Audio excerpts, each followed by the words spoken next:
When Quinn returned to his dorm room, he was surprised to find it empty. Neither Vorden nor Peter was there. It's nearly curfew. I wonder what they're doing out so late. Quinn had hoped to ask one of them about what happened with Layla, but fatigue weighed too heavily on him. With a yawn, Quinn gave in and decided to get some rest.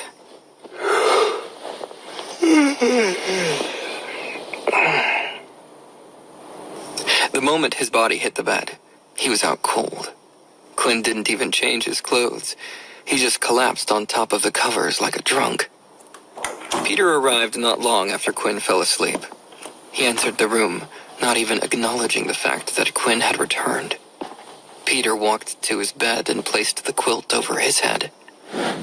He shook all over.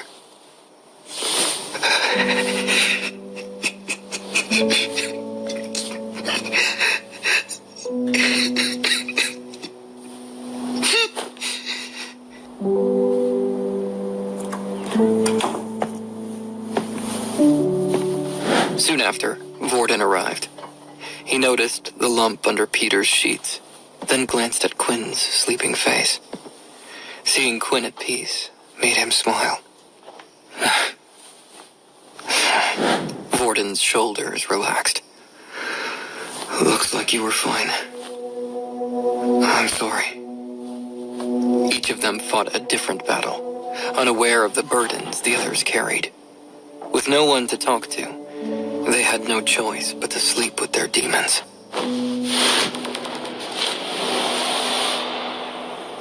As Quinn woke up, he saw his usual morning message. Daily quest complete. Avoid direct sunlight for 8 hours.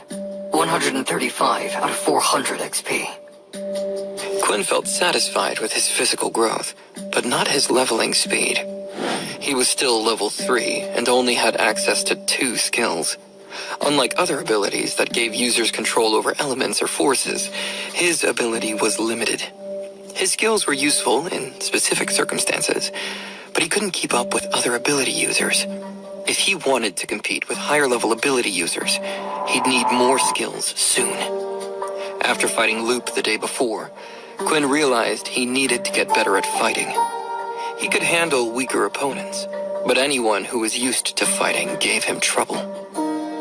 If it hadn't been for his blood bank, Quinn might not have survived against Loop. Quinn fought recklessly and got lucky. He needed to improve his hand-to-hand combat if he was going to survive in the future. Quinn also couldn't keep fighting students every day. Loop's fight had been a close call. Quinn still didn't know if Loop recognized him. To protect his secret, Quinn would have to limit his nighttime activities.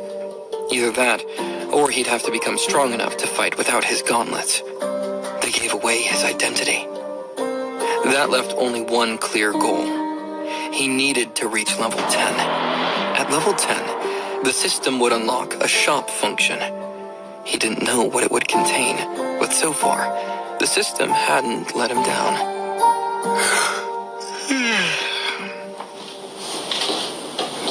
Vorden yawned, acting like his usual self. Hey, did you sleep well? When I came in last night, you were completely knocked out. Quinn eyed his friend suspiciously. Yeah, I was pretty tired after combat classes.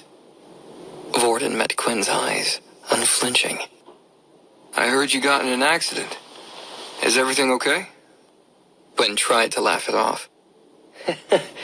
As you can see, I made a complete recovery. You don't need to worry about me. Vorden grew serious. Quinn, if you're getting bullied, just tell me. I know we said not to help each other so the second-year students wouldn't get involved, but I can handle them. Don't worry. Quinn smiled, relieved. He couldn't understand what Layla was so worried about. Vorden was acting completely normal. Sure, Vorden lashed out from time to time, but didn't Quinn do the same thing? Not wanting to spoil the mood, Quinn decided to ask Peter about the situation later when they were alone. Asking Vorden might only get him a one-sided version of the story. As Peter woke up, Vorden greeted him too, but Peter didn't say much. Quinn raised an eyebrow, Now Peter's acting strangely. When are things going to calm down? Quinn smiled at his friend. Is everything okay, Peter? Peter dressed in a new uniform quickly, clearly trying to leave. Huh? Yeah, I'm fine.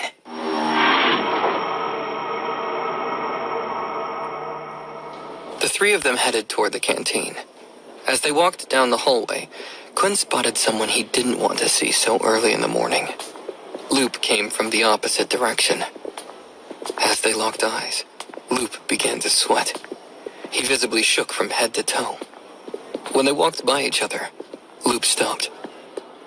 Hey, is it okay to talk to you in private? Quinn glanced around, scanning for Loop's friends. If Loop was approaching him, he had probably figured out Quinn was the one who attacked him and Frank. Quinn had anticipated a retaliation, yet there was no sign of Brandon or Frank. Loop came alone. It was unlikely that Loop would try anything so publicly. Even if Loop did, Quinn felt confident he could still hide his ability. Vorden walked between the two of them. Is everything okay? Quinn put a hand on Vorden's shoulder. Yeah, it's fine, Vorden. You two go ahead. I'll catch up with you. Vorden and Peter continued toward the canteen, though Vorden kept glancing back at Quinn, clearly uneasy. Quinn and Loop walked to a nearby classroom, down the hallway from the canteen. Classes hadn't started yet, so the room was empty. Quinn stood by the door in case Loop started to attack. Quinn wanted to have an easy escape route. Loop looked nervous as he gathered his thoughts. Finally, he bowed. I'm sorry about yesterday. I know we hurt you. You're probably planning your revenge, but please forgive me. Quinn was speechless. He didn't have a clue what was going on. Loop cleared his throat. I won't tell anyone about your secret. Please, whatever you do, just let me live. I won't bother you again. No one will ever know anything. Although Quinn had his suspicions, Loop looked genuine. Either that, or he was the best actor in the world. What on earth happened to make Loop look like this? This guy's pretty strong. I know I gave him a beating yesterday, but he put up a good fight. He shouldn't be this scared of me. Quinn kept his face neutral. Thanks for keeping my secret. I don't have a grudge against you, although your friends were the ones who attacked me. You didn't do anything. You were just trying to help your friends. Oh, thank you. Loop breathed a sigh of relief. Oh, thank you. Thank you for sparing me. I promise, if you need anything, I will help you. I don't want what happened to Brandon happening to me. Quinn raised an eyebrow. What happened to Brandon?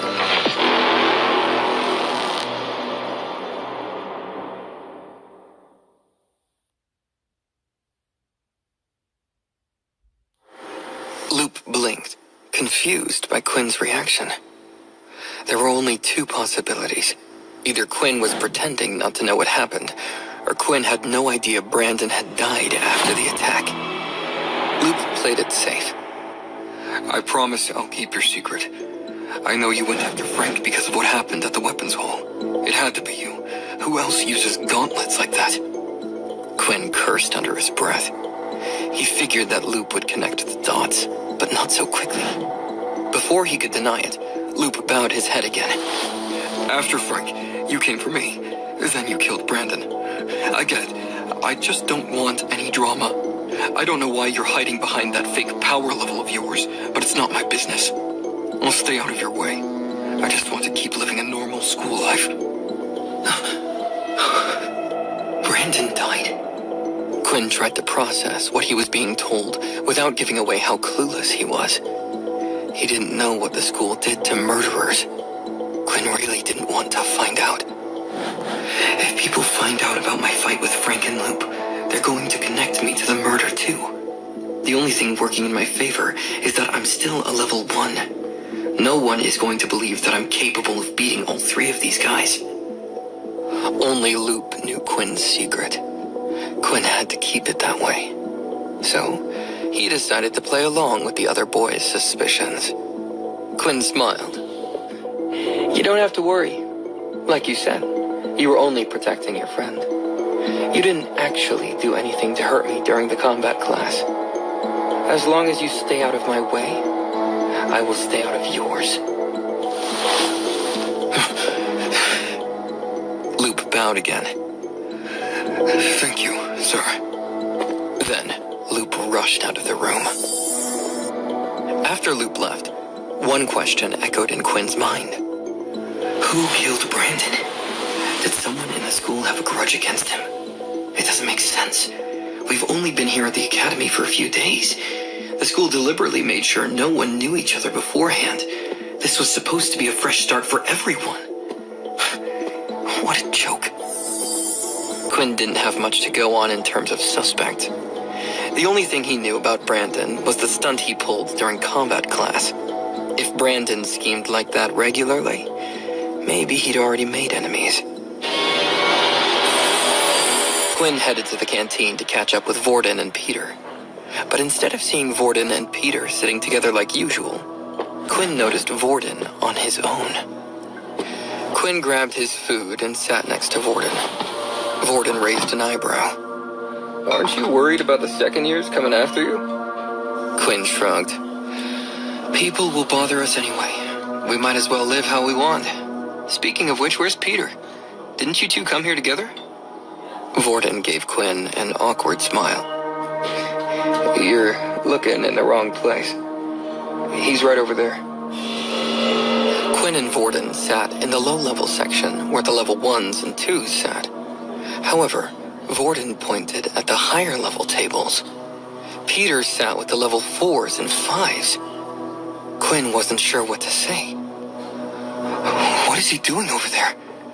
Did they get to him? Vorden looked down at his food. Who knows? He said he was going to hang out with his new friends. I asked him if he needed help, but he said not to worry. Peter looked like he was getting along with the higher-level students. He wasn't being asked to carry their things like the other lower power levels. Quinn scratched his chin. Maybe we should keep an eye on them for now. It doesn't look like he's in trouble. We can always ask him about it later. Quinn and Vorden kept eating.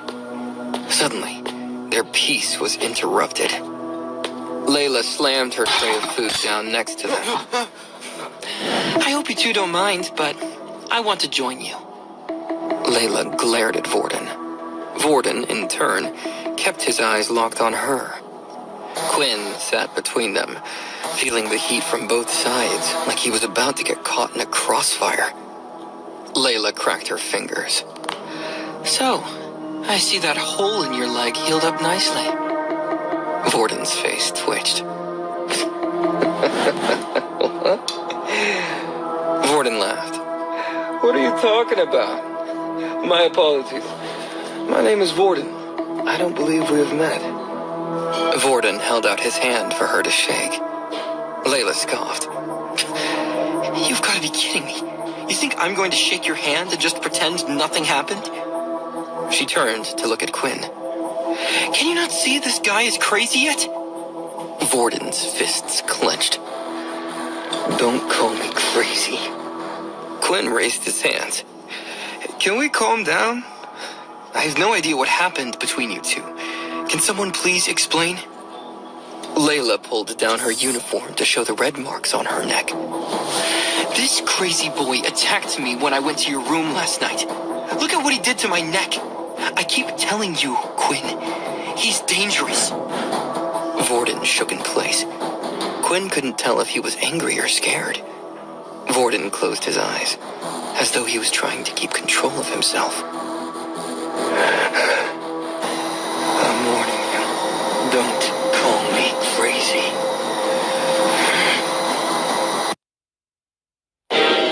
Layla heard the tension in Vorden's voice.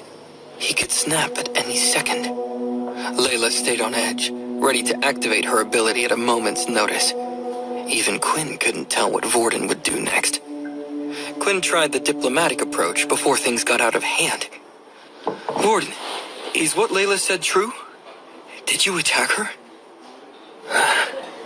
Vorden stopped shaking after hearing Quinn's voice. He looked at Layla. I'm sorry. I didn't mean to hurt you. When I saw blood in the room, I thought whoever attacked Quinn had come back. I thought you were going after me and Peter, too. Peter is only a level 1, even though I showed up as a level 5. I have to touch someone to use their abilities. When you burst in, I panicked. I acted without thinking. Layla snorted. How can we even believe you? Layla saw that Vorden was unstable. His mood and mind changed all the time. Just seconds ago, Layla felt like Vorden was going to attack her again. All of a sudden, he was calm and collected. Layla wasn't buying it. Even Quinn felt like Vorden acted suspiciously. Vorden always seemed to be hiding something. He never explained what happened with the second years. And just now, he pretended not to know Layla. But clearly Layla thinks they've met. Vorden looked shaken. I'm sorry. I'll just leave you be, Layla. Quinn, if you need anything, just let me know. Vorden picked up his tray and laughed. Layla raised her eyebrows. Do you see what I mean? The guy is unstable. I understand he might have protected you a few times. He hasn't hurt you yet. But someone like him can hurt you at any time. Quinn knew she was right. This wasn't the first time Quinn had seen Vorden lash out. It didn't seem like it would be the last either. However, Quinn didn't fear Vorden at all. Vorden never targeted Quinn, no matter how unhinged he became. Vorden stood in the hallway outside his combat class. Everyone else was still eating breakfast. Vorden decided to go into an empty classroom. He looked at his hand. Blood dripped from his palm. Vorden had clenched his fist so hard that his fingernails pierced his palm.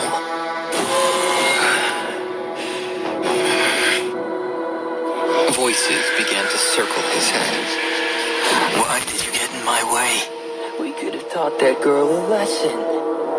Vorden faced the empty room, his anger growing.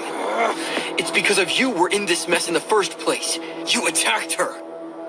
Fine, but you understand that if you keep suppressing us, the little one's anger will only build up. The more he thinks Quinn is trying to get away, the angrier he will be. When he takes over, there is nothing any of us can do. Vorden took a deep breath, trying to keep his cool. I won't let it get to that point. I'm sorry that Quinn got involved in this. He is just unlucky that the little one chose him. Later that day, Quinn and Layla arrived at their combat class. Frank was suspended. Loop had requested a transfer to a different combat class. He wanted nothing to do with Quinn anymore. Leo stood at the front of the room, arms crossed, ready to deliver his instructions. Welcome back, everyone. Now, for today's lesson, you've been paired with your weapons long enough. It's time to adapt. You have to make your weapon an extension of your body. Think about how to combine it with your ability. Tomorrow, we'll test what you've learned. The students split up, each finding space to train. One student wrapped flames around a whip, creating a blazing lasso. Another morphed their shield into spikes. They were experimenting, testing combinations of weapons and ability. Quinn, meanwhile, just stood there. His only skill was easy to use. What Quinn wanted to do more than anything else was learn how to fight. I wish I knew someone who could teach me how to use these gauntlets. Request of combat lesson. Activated. A suitable weapon is currently in use. Hand-to-hand combat. Level 1. Loading. A video projection suddenly appeared in front of Quinn's eyes. Startled, he looked around, but no one else seemed to notice anything.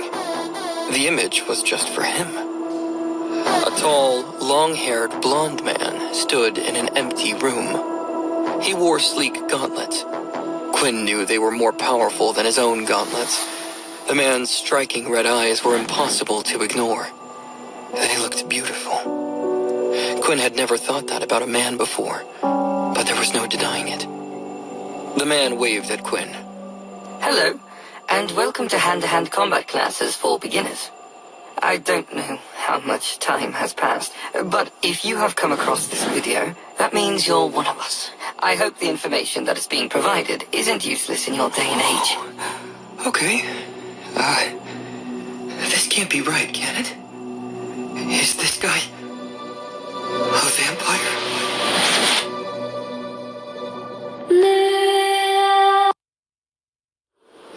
As Quinn watched the blonde man in the video, he noticed several traits straight out of fantasy novels.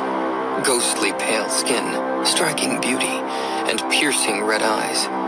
Everything pointed to the man being a vampire. If that's true, then why did he say I was one of them? Am I already a vampire? This is getting worse by the second. However, something else bothered Quinn.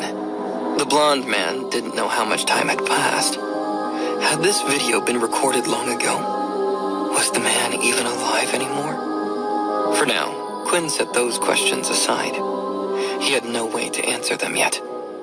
The video continued. The blonde man turned toward Quinn. I will now demonstrate a set of skills that you should be able to perform at your level. Our kind and our abilities work best when we use a weapon that covers our hands. The man took a fighting stance. I will cover 2 sets of basic moves. It's up to you to learn them and figure out how to use them in fights. If you forget, feel free to open up your system at any time and watch these videos again. Quinn tried to act like he wasn't looking at a specific spot. He imagined it would look suspicious to anyone else in the room who couldn't see the vampire. The blonde man shifted in place. The first move is a defensive move. I call it Flash Stop. To perform this, you will need at least 15 points of agility. The man crouched down and moved to another corner of the room in an instant. At the same time, an afterimage of him appeared.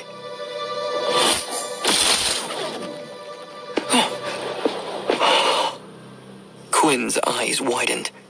He had no idea he could do something like that. The blonde man smiled at Quinn.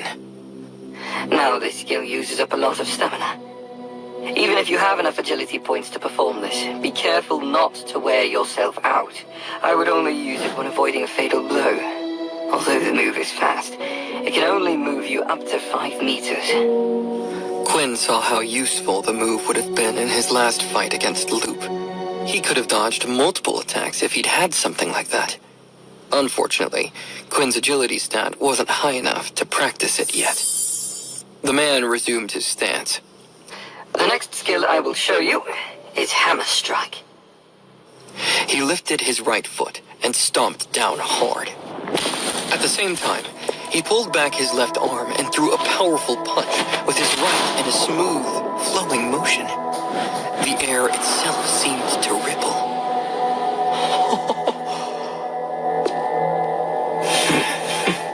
The vampire smiled. Pretty cool, right? You will need at least 15 strength to use this move. That's all for now. When you're ready, the next set of tutorials will unlock. If you want a slower, more detailed explanation, you'll find these saved in your system. Good luck, my friend.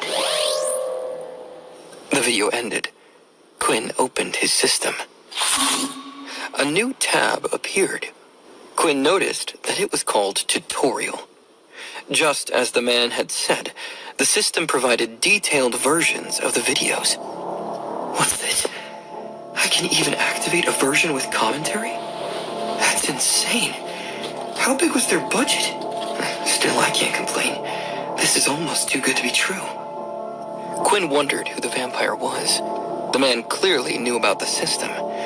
Did that mean he was the author of the book Quinn's parents had left him?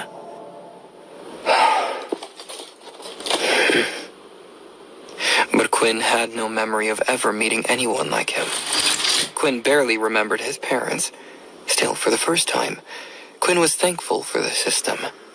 At first, it felt like a burden. There were too many drawbacks. However, at this moment, it felt like a gift. Quinn watched the Hammer Strike video a couple of times. He technically had the stats to perform it, even if it was only when he wore the gauntlets. Quinn wasn't sure if it counted, but it was worth trying. However, as Quinn watched the video, Leo approached him.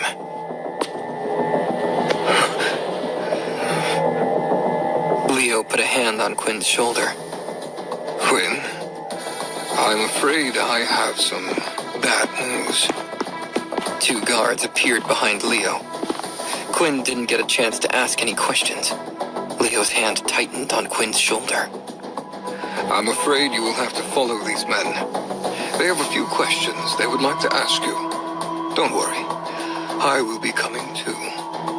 The guards moved forward. One grabbed Quinn, while the other grabbed Leo. Students stopped what they were doing. They came to watch. Hey, what's going on over there? Another student stepped forward. Is Quinn being taken somewhere? Leo smiled at the classroom. Students, we shall be back in a little while. Please, continue to work on your forms. If I find any of you slacking or breaking the rules, you know the consequences.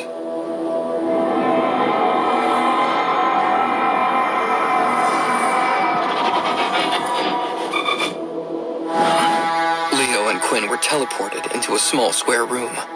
There were no windows. A hooded guard sat on one side of a table with an empty chair across from her.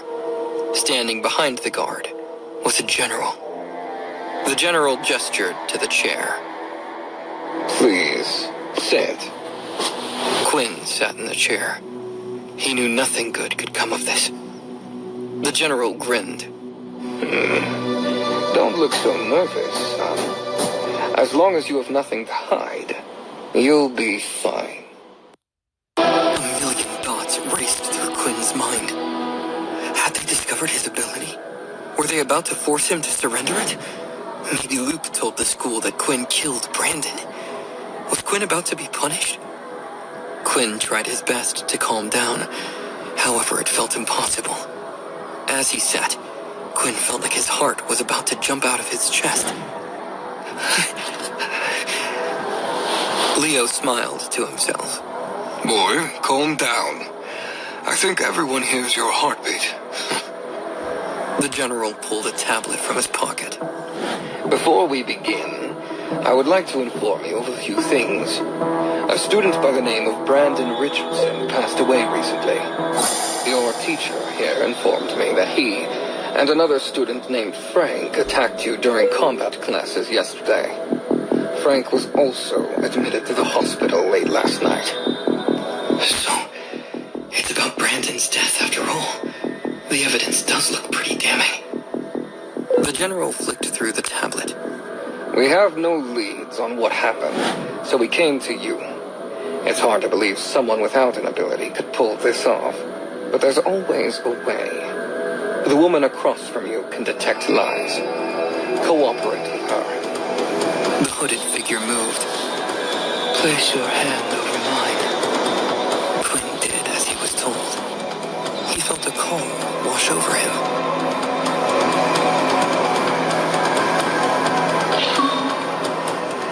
An ability has been detected.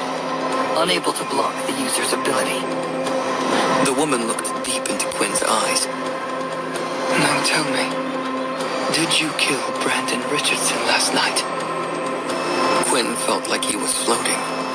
His mouth tasted funny. No, I did not. The woman held his hand for a moment longer. Then she let it go. He's telling the truth. Leo visibly relaxed. As I said, I couldn't believe he would do something like this. How would it even be possible? He's only a level 1. The general took off his hat in frustration, placing it on the table. It looks like we no longer have any leads. It's a shame that accidents like this happen from time to time. It is expected. I'm sorry for wasting your time. Feel free to head back to class. With the questioning over, the 2 guards grabbed Leo and Quinn.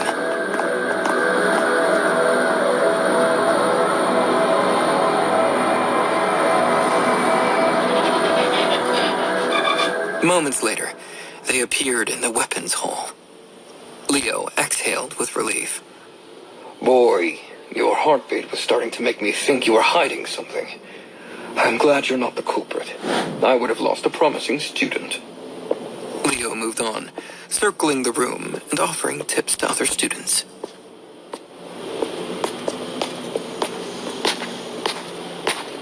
Layla approached Quinn.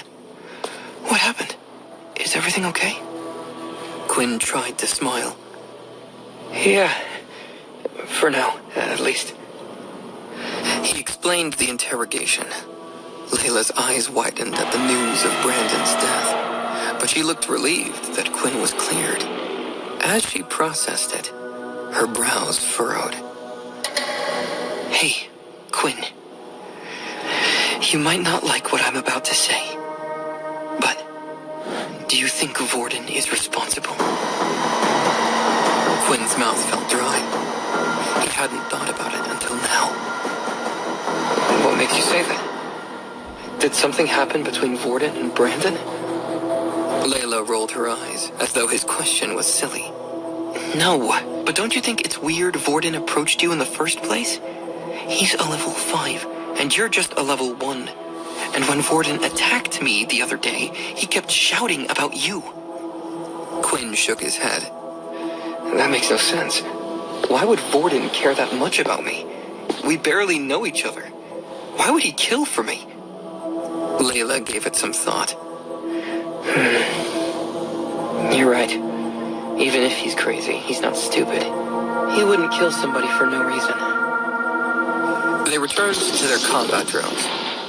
Quinn tried focusing on the hammer strike technique, but he couldn't concentrate. Layla's words echoed in his mind. There were no suspects, and Vorden had acted strangely more than once. Why wasn't Vorden in his room last night? I got back pretty late. Even if he went out to look for me, he should have been back earlier. Where did he go? Combat class ended. Layla and Quinn stuck together. Both wanted to experiment with his ability. Quinn hoped to find a way to resist sunlight. Layla, of course, wanted to know if she could become a vampire. As they walked out of the weapons hall, they noticed something strange. Other first-year students stood around, blocking their path. Quinn looked over the crowd. He spotted second-year students shouting at the first-years. The message was simple. Go to the assembly hall. Layla bit her lip, nervous. What is going on? Quinn sighed. I have no idea. The second years were more powerful, so the first years didn't dare argue. Even first-year students with higher levels obeyed, nervous about what might happen if they didn't. Around 100 first years packed the assembly hall. Not a single teacher in sight. Just second years. On stage, the curtains were down. In front of them stood Mono. Mono waved. Welcome! Today, we have a special message to all you first years. You see, there has been someone creating trouble for us. He thought he could go against the system that has been around for years in this school. I am here to tell you that this is what happens to those who do not obey. Mono pulled down on a piece of string. The curtains moved away. revealing a student tied to a large log. The student was bloody, with bruises everywhere. They had clearly beaten him to a pulp. Quinn's eyes widened. Vorden!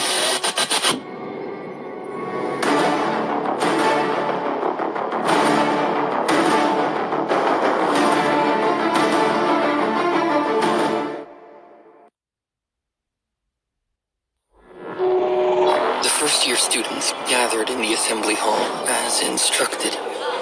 They chatted among themselves, puzzled by the absence of any teachers and the presence of only second-year students. Second-year students wore different uniforms, so Quinn knew which students were his peers. Mono waited for the chatter to stop. Have all the students arrived yet?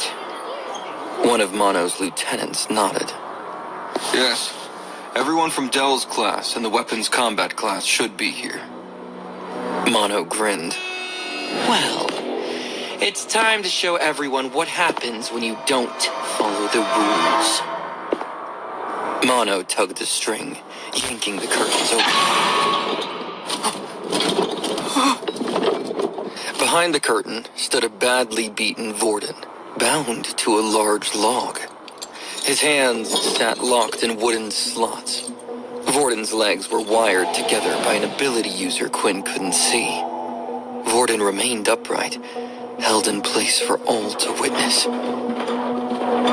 Several second-year students rolled in carts. The carts were filled with large black stones and jagged rocks. Mono picked one up and held it up for everyone to see. This here is a metal ball. It has been embedded with the power of a beast. When humans learned to harness the power of beasts, it changed the course of the war. What they don't teach first years is that you need an ability to activate a beast weapon. A beast weapon's real strength only appears when this happens. The stronger the beast weapon, the stronger the outcome. Quinn stared at the beaten Vorden, unable to believe how casually Mono spoke. The second year carried himself like a proper teacher giving a lecture. Mono lifted the rock higher. Using these rocks, we will teach you how to activate beast weapons.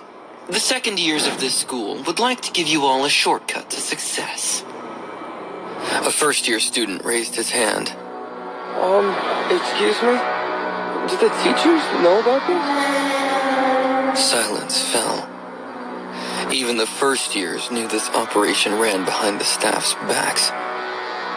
A second year broke away from his group, marching over to the student who asked the question.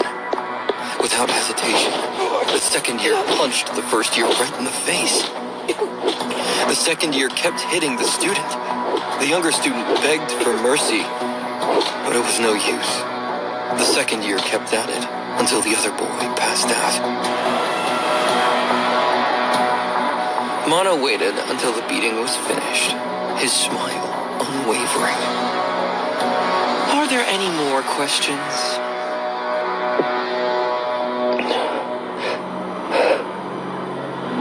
The first year stood silently, petrified in place. No one wanted to speak out of turn. They knew exactly what would happen if they did. Mono pointed at the rock in his hand. Great! Now, these rocks aren't useful for real combat, but they're great for practicing. You hold it and activate it the same way you would with your ability. Let me show you how it's done. Mono concentrated on the stone in his hand. The black stone turned green. Mono waved his hand like it was a magic trick. Of course, your weapons won't change color when activated. The stones only do that because they're meant for training purposes. However, they still hold more strength in them than they would otherwise. Now that we've covered theory, it's time for practical application of this skill. Let's start with target practice. The second years threw Vorden to the ground. They moved him to stand in front of the log. Vorden was the target. Mono knocked on the log behind Vorden. This log is made of special material. Not even a bullet could penetrate it. Only a beast weapon could. That's where you're supposed to hit. The first years panicked, talking amongst themselves. Is this really allowed? Idiot. Do you really want to go up against the second years? They want us to hit that Vorden guy.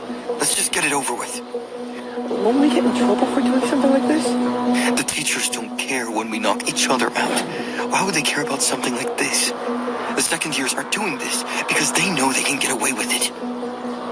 Mono looked around the crowd. Self-satisfaction crossed his face when he locked eyes with Quinn. Right. I should give you some context. This first year up here thought he could go against the second years. He came after us one at a time, thinking we wouldn't retaliate. Well, he was wrong. We beat him in this very hall not long ago, but he still didn't learn his lesson. So, I decided this was a lesson you all should learn. This is what happens when you go against the hierarchy of this school. Second years dumped the crates of beast stones. The stones scattered across the floor. They had more than enough for every student to take a shot at Vorden. A second year stepped forward. Who wants to go first? If no one volunteers, I'll pick someone. No one volunteered. Even the cruelest students wouldn't go this far. People were cruel to one another in order to survive. That was how the world worked. Everyone wanted to rise up in the ranks of society, even if it meant pushing others down. But this was different. There was no benefit in harming Vorden. He was already beaten. The second years weren't doing this because they had to. They were doing it for fun. The second year looked around for volunteers, seeing none. All right then, be that way. You, girl with the brown hair, you go first. The second year placed a beast stone in her hand. She held it for a moment, quivering. I can't. Mono pouted, disappointed. Really? You can't? Well, then we have no choice. Two second-year students grabbed the girl by her arms. She struggled to break free, trying to use her ability. She looked around, seeing if anyone would help her. No one met her gaze. Mono picked up a beast stone, turning it green.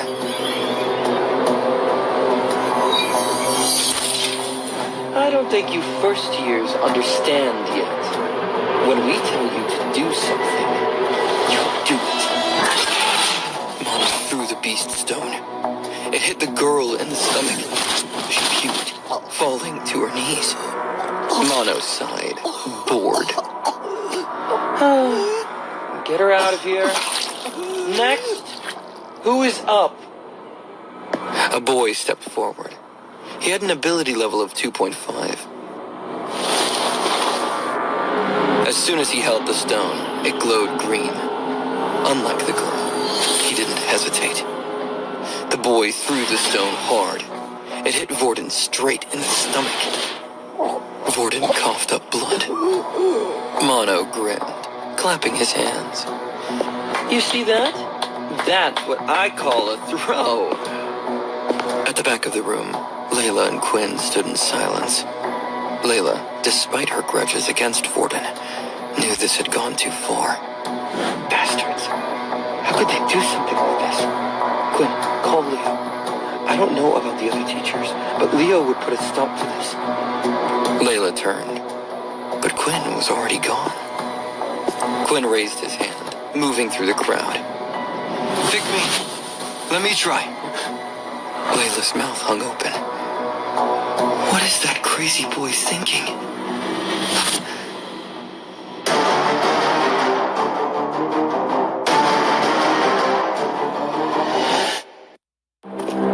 When Quinn stepped forward to volunteer, Mono narrowed his eyes. Something felt off. Why would Quinn, a friend of Vorden's, volunteer for this? This whole thing is meant to show these silly first years who is in charge here. Last year, it happened to be us, so it's only right that we do it to them. We don't want them getting too big for their britches. This is all for their benefit. They need to get hungry for more power, just like us. Things had gone too far this year. Mono started with a warning, but Vorden pushed back. He attacked the second years first. When Mono retaliated, Vorden didn't stop. He ignored their commands and continued targeting the weaker second years. That's when they decided to make an example of him. Mono wanted to keep any troublemakers from getting the wrong idea. They needed order to be restored in the school. Quinn scanned the room. 8 second-year students stood at the hall's edges surrounding 50 first-years. 2 more second-years guarded Vorden, 1 on each side of the log. These 2 were the weakest, each showing a level 2 on their watches. Even though they were all second-years, they followed Mono. So, Mono had to be the strongest of the bunch. Maybe they know how to use soul weapons, but I doubt it. The year just started after all. But that's not my biggest problem.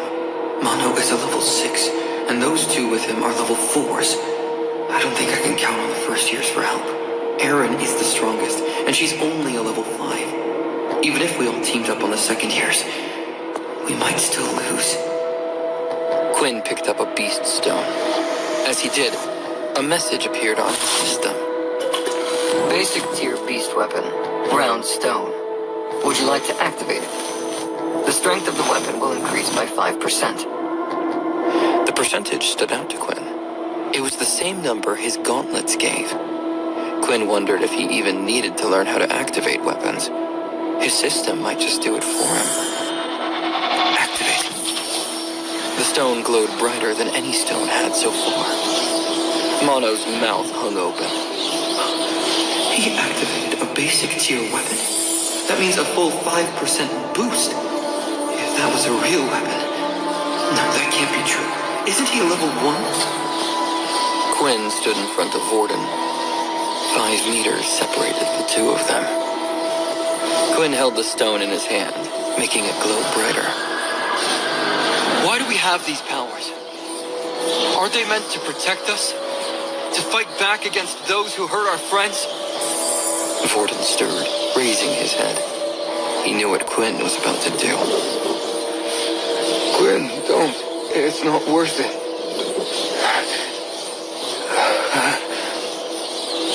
Quinn smiled at his friend. I've taken beatings all my life. What's one more? Quinn chucked the stone with all his strength. With his increased stats, the ball flew across the room. Except, it didn't hit Vorden. It smashed into the stomach of the second-year student beside the log. The force knocked out the student in one blow. 50 XP gained. 175 out of 400 XP. Mono blinked. What the hell are you guys doing? Get him! Quinn couldn't take on all the second years head on. His only chance was to cause chaos.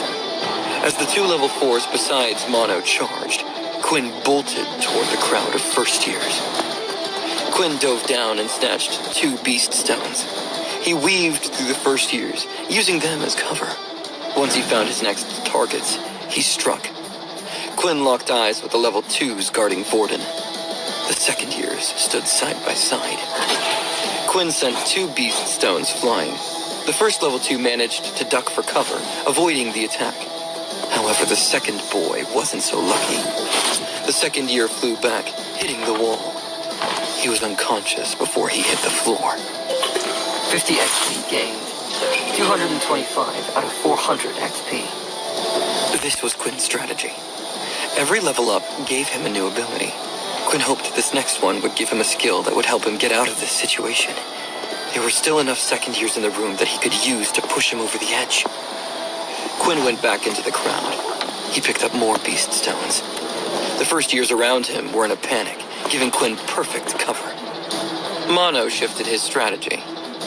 First years. Anyone who captures that boy will be free from punishment for the rest of the year. The first-year students looked at each other. They didn't want to be involved in the first place. Now they were being asked to turn on their own. Layla saw the doubt on the first year's faces. She took full advantage of it. Why should we listen to him?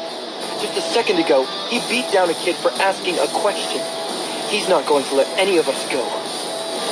Mono lost his cool. None of this was going to plan. Fine. If you don't want to help, we'll just attack you all. The two level 4 second years stopped holding back. One raised his arm, summoning a wide stream of water and sending it crashing toward the ground. But before it could reach the students, ice formed over the first year's heads. It stopped the water from harming anyone. Aaron stepped forward, pulling out her sword. I wasn't going to get involved, but you guys attacked first. The second year responsible for the water stream laughed. Do you really think you can take on 2 level 4s? An arrow flew at one of the second years. Before it struck, an earth wall rose to block it. Layla readied another arrow. She won't be alone. Layla wasn't planning to get involved. If Quinn wanted to take a beating, there was no reason for her to join him. However, Layla was also getting tired of being pushed around. Maybe Quinn had a plan. Maybe he didn't. Either way, she couldn't just stand by. Not when all the first years were being pulled into this. Quinn took advantage of the distraction that Layla and Aaron provided. He decided to take out the other level 2. However, it proved harder than expected. An object came out of nowhere, hitting Quinn in the side. It was too fast for him to do anything. Quinn tumbled to the floor. 13 out of 20 HP. I took 7 points of damage that quickly? What the hell was that? Mono walked toward Quinn. He dragged the beast weapon whip with him. You have caused so much trouble. I don't know how you can activate beast weapons so well, but you will always be a level 1. Quinn tried to get up, but 6 second years surrounded him before he could. Vorden felt useless. He could do nothing but watch. I have to help him. He's only getting hurt because of me. This is all my fault. A quiet voice spoke in Vorden's head. If you want to help him, let me out. Inside the assembly hall, Peter stood frozen. He tried to hide when Mono asked for volunteers. Peter didn't want to hurt Vorden. However, when Quinn moved to defend Vorden, Peter felt guilt wash over him. Why? Vorden was on that log because of Peter. The day before, Mono cornered Peter with a proposition. Help lure Vorden to the assembly hall, and Peter would be protected. Peter felt trapped. If he refused, they'd torture him. So what was the point in fighting back? Peter would be putting himself in danger for nothing. After their combat classes, Peter asked Vorden to go with him to the assembly hall. He said he wanted more practice with his earth ability. When they entered the room, Mono jumped out with the other second years. When the ambush started, Vorden pushed Peter out of the way, protecting him. Run! I'm sorry, this is all my fault. Vorden assumed they'd targeted him because of his secret attacks. He'd been picking off Mono's crew one by one, trying to weaken his gang. Peter ran out of the room, only to return later with everyone else. When he saw Quinn stand up to the second years, Peter felt a pang of guilt in his heart. Quinn and Vorden were Peter's only friends, and Peter had betrayed them. Peter decided to make things right. He waited until everyone was busy with the chaos of the battle. Then Peter snuck out of the assembly hall. Meanwhile, at the center of the room, Layla and Aaron confronted the level 4s. The first years had spread out, avoiding crossfire. Most of them were too afraid to pick a side. If they backed the wrong one, they'd suffer for it. The second years talked among each other. You mind taking Leslie? My water ability is weak against her. The other second year smirked. I get it. You want to fight the level 2 girl. Whatever. Just finish her off quickly. The second year's charged. The water user went after Layla. The earth user lunged at Aaron. As the earth user slammed his foot down, a spiked mound surged toward Aaron. Aaron remained calm.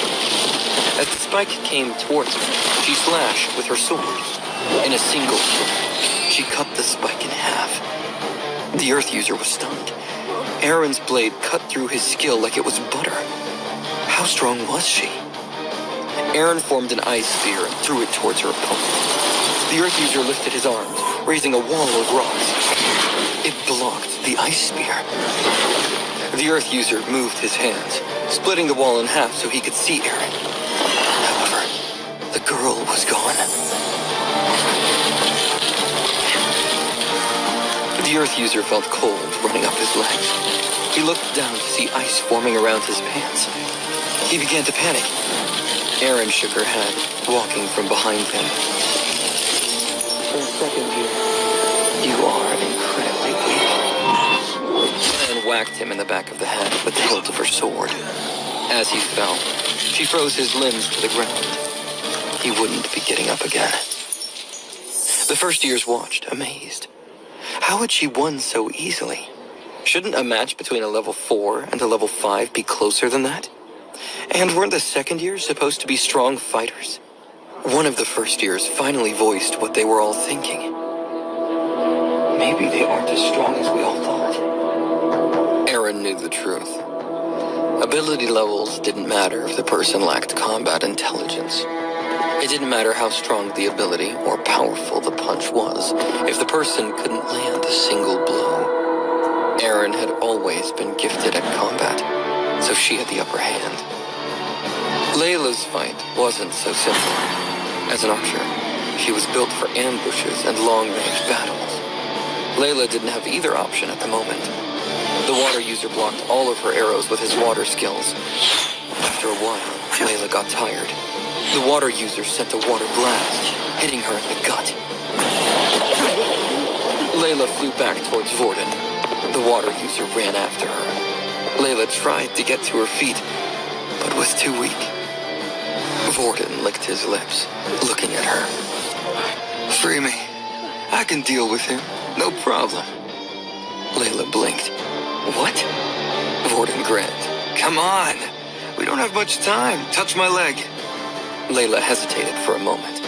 She still remembered when he choked her the day before. Layla wanted nothing to do with Vorden, but she had no choice. She crawled over to Vorden, touching his leg. The shackles around Vorden's limbs shook.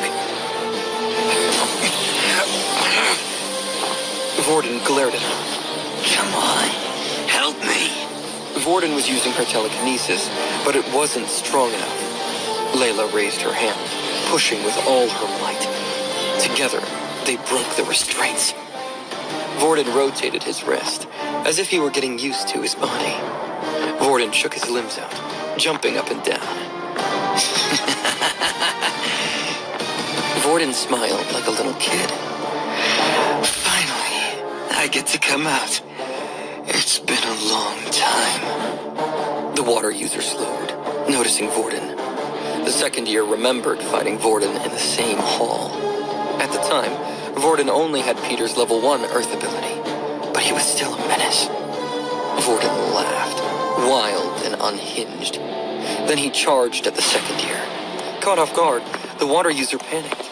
He fired 2 water blades at Vorden, sharp enough to cut steel.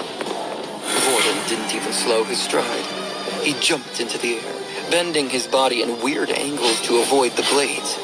Without even looking, Vorden lifted 2 beast stones off the ground telekinetically. He shot the 2 stones at the water user.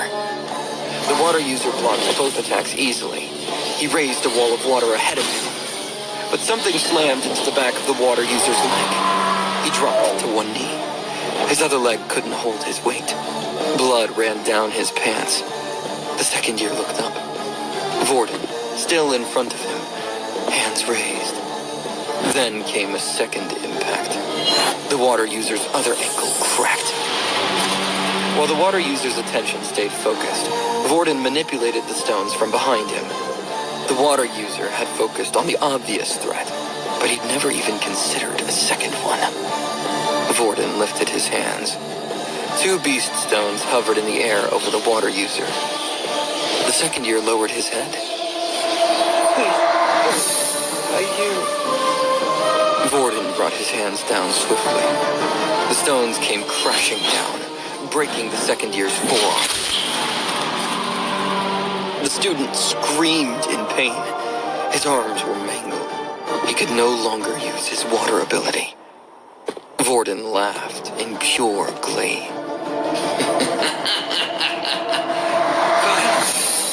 I, Raten, have returned.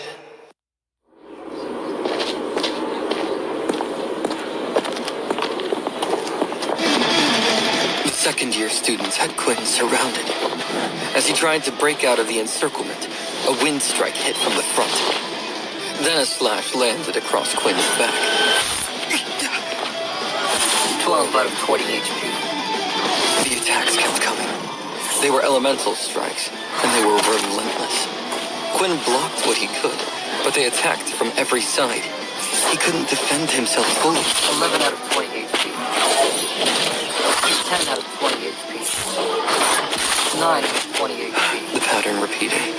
Every time Quinn's health dropped low enough, his blood bank skill activated, healing him. But it wasn't enough. Quinn couldn't escape, and he knew it. Gritting his teeth, Quinn ignored the pain and ran at one of the second-year students. 2 more slashes ripped into him from both sides. 8 out of 20 HP. 7 out of 20 HP. Quinn didn't care. He moved faster, grabbing one of the second-year students. He quickly went behind the student, placing his claw under the second-year's chin. Quinn had himself a hostage. The second years stopped. They didn't want to hurt one of their own. Quinn walked backward, away from his enemies. Mono laughed. We all know you're not going to hurt him, Quinn. If you kill him, you'll be expelled. If you don't, we'll take you down. There's no escape for you. I hate to admit it, but he's right. I can't keep this up.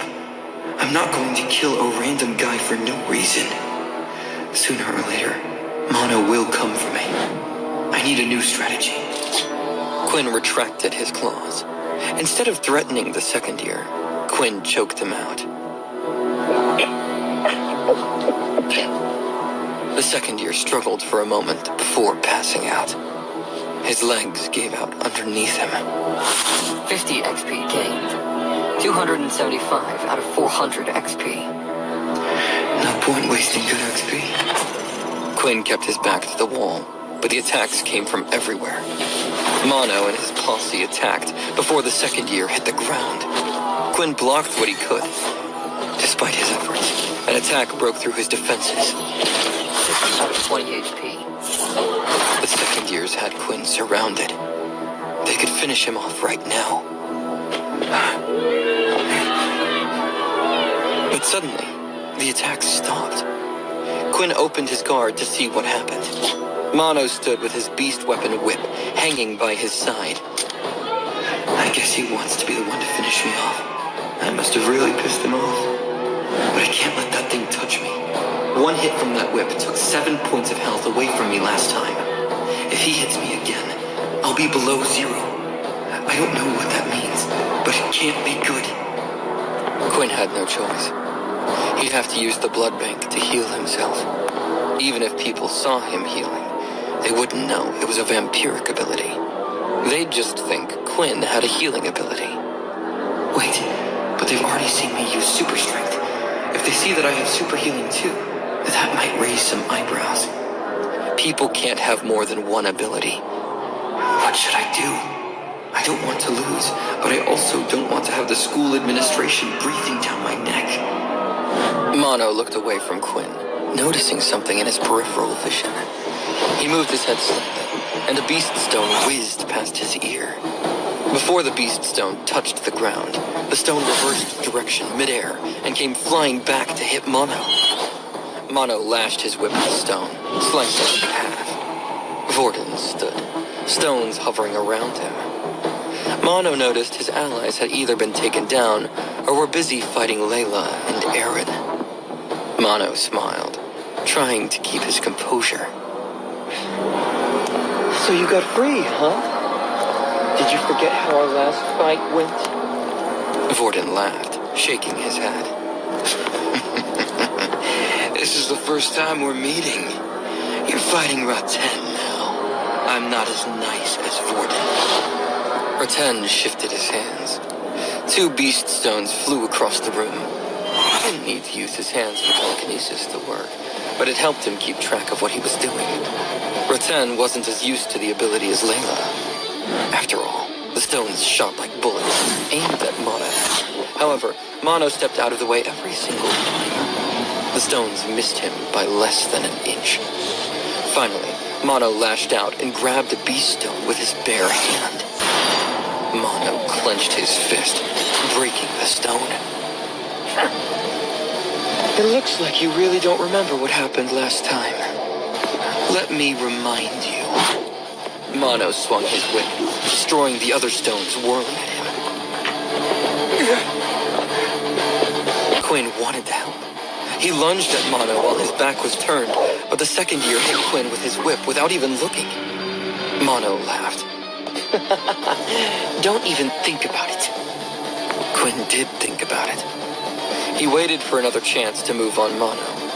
As soon as he tried, Mono turned his attention to Quinn.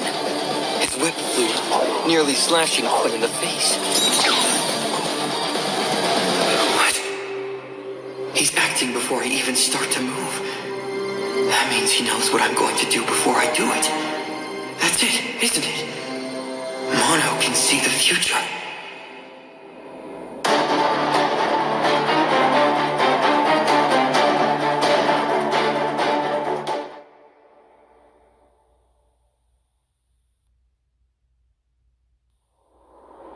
Quinn's guess about Mono was nearly spot on. Mono saw 2 seconds into the future, but it wasn't always accurate. His ability was activated through his eyes. When Mono activated it, a new kind of vision took over. Everywhere Mono looked, outlines revealed what people or objects would do next. Even when his back was turned, he sensed the outlines of an attack brush against him. That warning let him move his head just in time. 2 seconds before Quinn even twitched, Mono already saw his outline. He knew what Quinn was planning. The ability was powerful, but Mono took years to master it. Seeing the future didn't increase his strength, speed, or reflexes. Mono trained his body to keep up with what he saw. Mono wasn't an original. His ability was available on the open market. However, it was hard to execute well, so few bothered with it. Quinn wasn't the only one who figured out Mono's ability. Raten smiled, understanding his opponent. Who cares if you know what I'm going to do? All I need to do is something you can't block. Raten sprinted at Mono.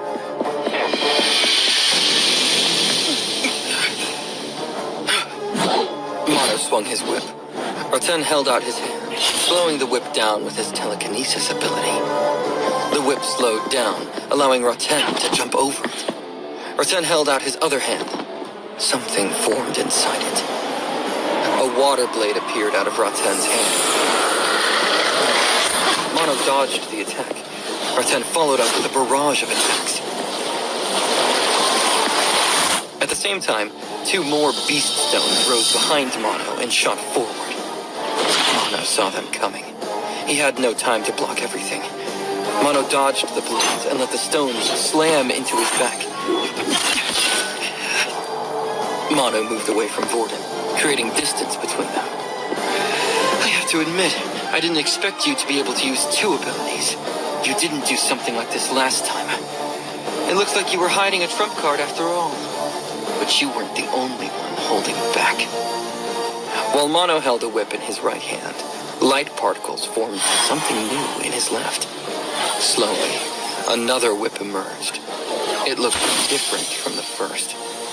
This whip shimmered with life, writhing like a snake. Mono didn't have to do anything. The whip moved on its own. Let me show you the difference between the second years and the first years. Across the room, Aaron fought other second years, but the power swelling around Mono didn't escape her notice. So he has a soul weapon. We might be truly doomed. Elsewhere, Layla made a run for it through the chaos. Aaron managed to hold the second years on her own. Layla reached Quinn's side. Quinn looked hurt. He wasn't paralyzed, but he was clearly out of the fight. Layla lowered her collar. Do you need some blood? Quinn patted her hand away. I'm fine. I'm not in any danger. I just don't want to reveal anything in front of all these people. Layla nodded, glancing at Raten. I hate to admit it, but your friend is strong. Quinn smiled, trying to hide his true feelings.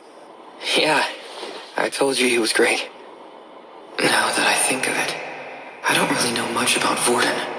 I've been so focused on keeping my secret safe, I never bothered to think about whether he might be going through something similar. Maybe we're all just hiding, hoping no one looks too closely. Still, Vorden had decided to stay and help.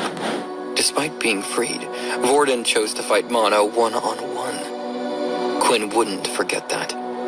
He was too weak to help now, but Quinn would repay the favor down the road. Mono's confidence grew as he held his soul weapon. He grinned as he unleashed a barrage of attacks. In response, Raten created a wall of water with one hand. He tried to slow down the whip with his other hand. However, it didn't work. The whip came at him full speed. Raten thought he could stop the attack with his wall of water, but the soul weapon grew in size. It went around the water, grabbing Raten by the wrist. Mono yanked on the whip, bringing Raten to the floor. With his other whip, Mono attacked Raten's exposed back. Raten rolled to escape, but the whip followed, always one step ahead. Blood streaked his back as lash after lash struck home.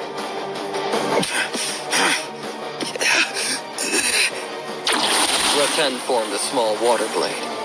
Instead of using it on Mono, he turned it on himself.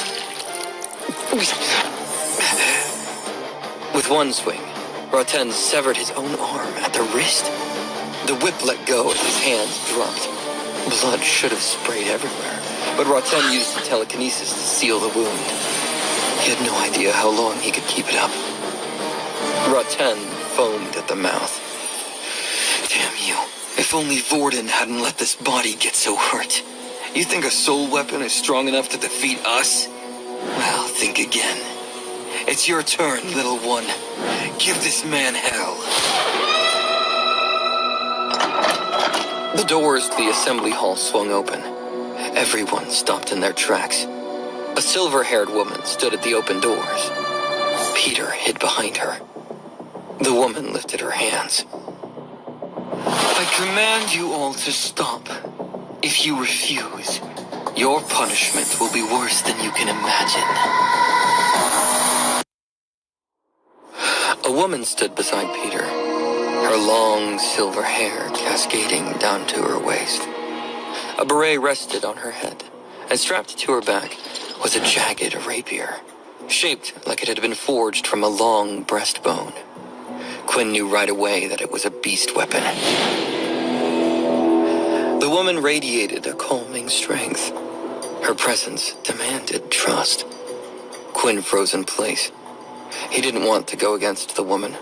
The rest of the students did the same, except for one. A second-year student battling Aaron didn't take the warning seriously. The second year charged forward, ready to attack. Before he made his move, the woman appeared next to him. The boy collapsed to the floor. No one saw exactly what she did.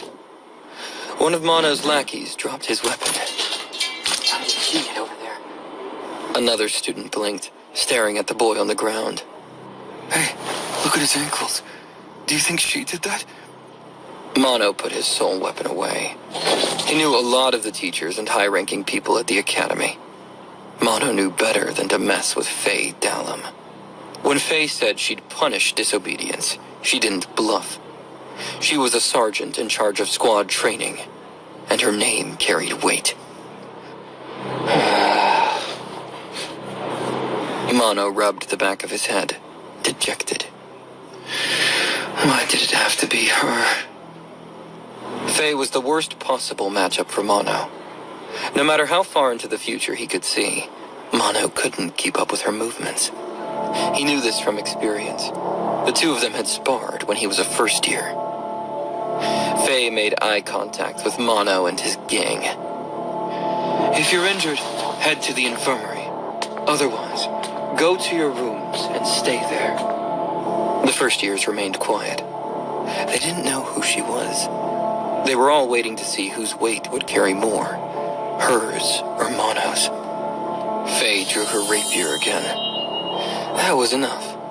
The students snapped to attention and shouted in unison, Yes, miss.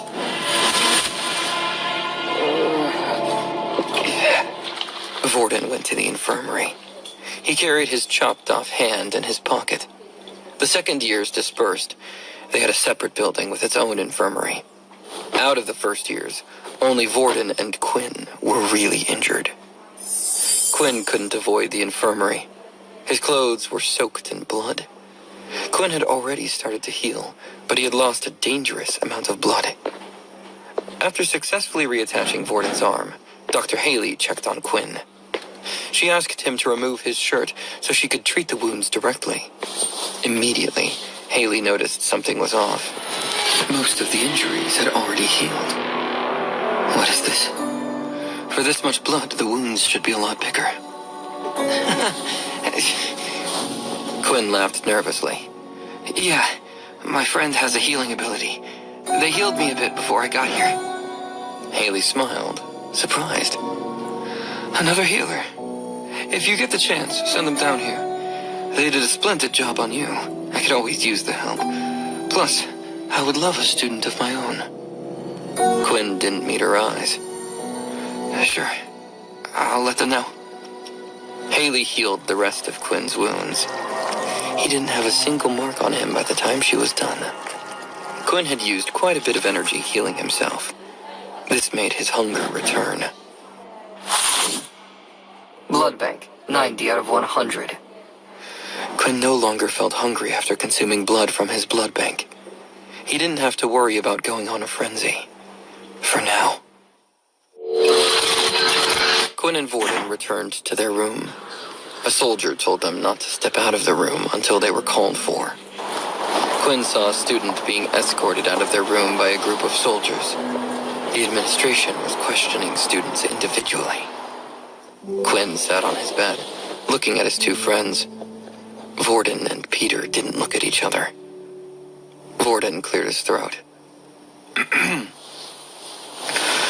Thanks for calling the sergeant when you did. Quinn and I would have been goners without you, Peter.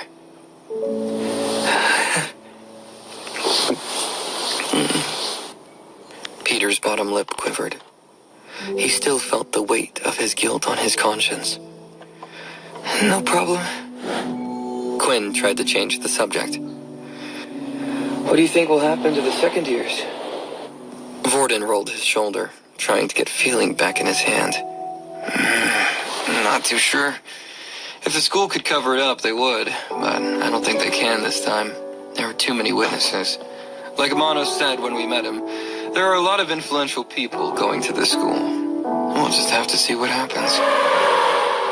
In one of the interrogation rooms, a broad-shouldered man sat opposite Mono. The man's uniform bore the insignia of a general. This was Duke King, the man in charge of the second years. Mono didn't meet the man's eyes. I did as you asked, sir. But there was nothing I could do. Why did it have to be Faye? I'm going to have to take the fall for this, aren't I? Duke laughed. Relax, boy. I will take care of it. Nothing will come of this. You're one of my students, aren't you? Mono brightened up. Really? I'm in the clear? Duke stood up, walking behind Mono. He spoke softly, so only Mono could hear. Of course. As long as no one finds out about our little secret. Other students. Asking for Quinn's side of the story was just a formality at this point.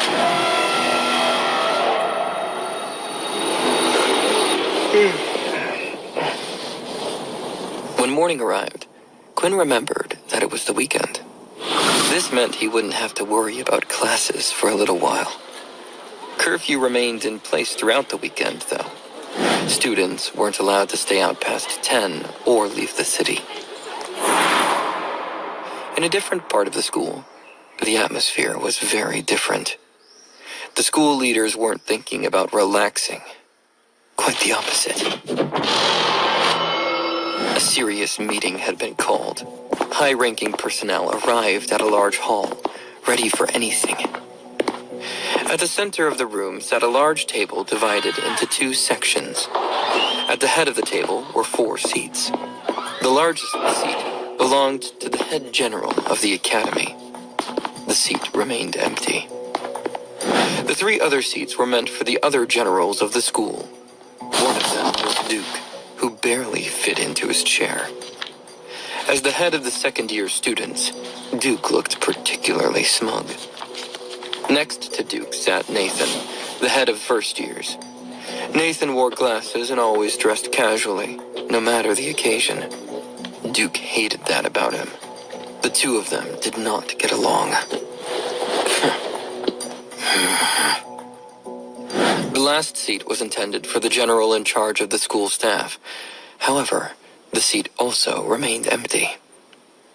Duke and Nathan waited for the others to join them. They were always the first ones to arrive. As usual, neither of them spoke. Finally, the doors swung open. 8 sergeants entered, each wearing the Academy's military uniform with their rank displayed. Leo, the beast weapons instructor, entered with his usual serene demeanor. Faye, the squad leader, walked in briskly. Finally, Dr. Haley entered. She looked like she had better things to do with her time. The 8 sergeants sat across from the generals. It was time for the meeting to start. Faye stood, addressing the room. We are here today to conduct a meeting on what to do with certain second years. They were involved in the case surrounding Vorden Blade and other first years. Faye pressed a button on a controller she held in her hand. A holographic report appeared before all of them. Faye nodded. I know we've all read the report. This is merely a formality. Now, head of the second years, how would you like to punish the student in question, General Duke? Duke raised an eyebrow. Punish? I see no reason for these students to be punished. Vorden Blade instigated the incident. My students responded in kind. These things happen all the time. Nathan smiled without humor. Then why gather the rest of the first-year students? There was no need for that. I agree that students fight all the time. We encourage it, but this goes too far. Duke glared at Nathan. Fine. Further restrictions will be put on second-year and first-year student interactions. They shall only meet when necessary. I will be in charge of issuing punishments to the second-year students. Is that okay with you, General Nathan? Nathan shrugged. He didn't care about any of this. Nathan only wanted to annoy Duke. Faye addressed the room. I urge you all to take extra precautions. We recently lost a student. Vorden, unlike Brandon, is an original. If his family gets involved, it won't end well for the Academy. Duke spat on the ground. Filthy scum. The military didn't hold originals in high regard. The originals waited until humanity was on the brink of defeat before stepping in and sharing their powers. Even then, not all of them did. The Blade family was one of the ones who chose not to. Haley stood up. She looked like she wanted to get this over with. We need to talk about something else. I've had 2 students with the same unusual wounds. Have any beasts entered through portals recently? Duke rolled his eyes. Your father reported that there was no such thing. Even using the radar, we were unable to find a beast. Haley huffed at the mention of her father.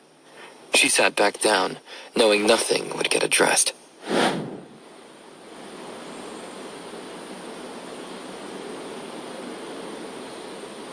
The rest of them moved on, not wanting to touch the subject. Leo cleared his throat after a while. How is the preparation for the portal outing coming along for the first-year students?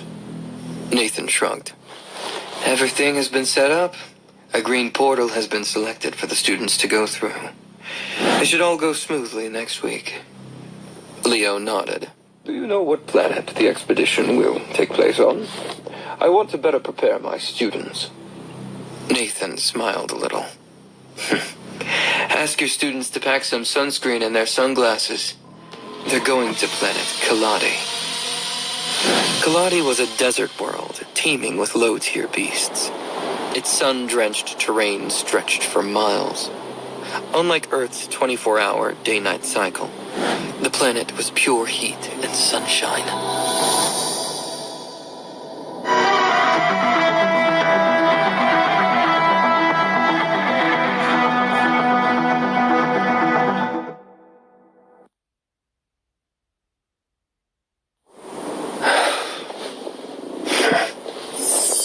After the clash with the second years, Quinn faced a hard truth.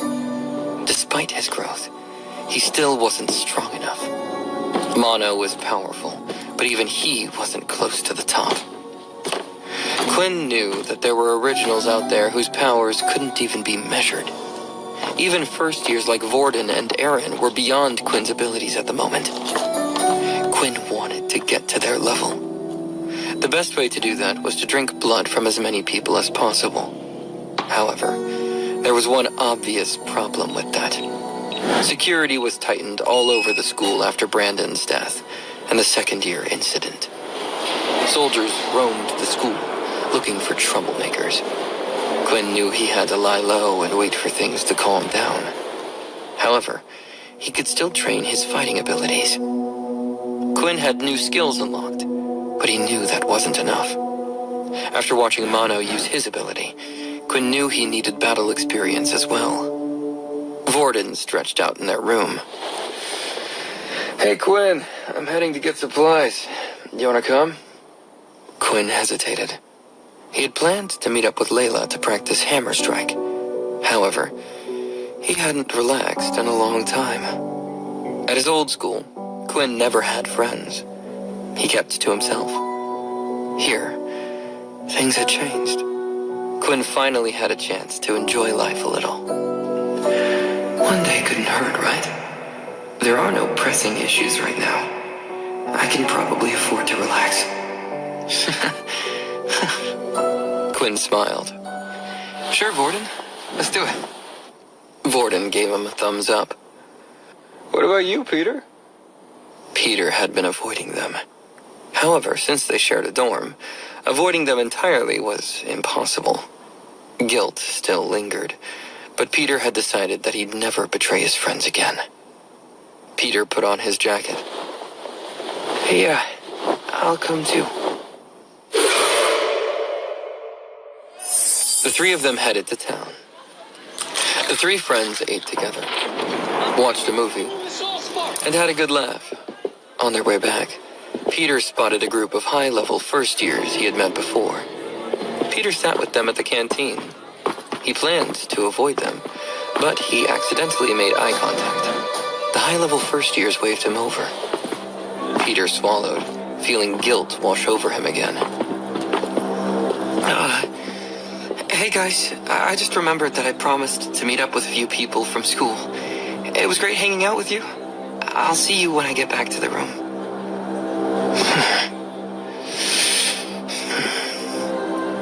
Vorden looked at Quinn.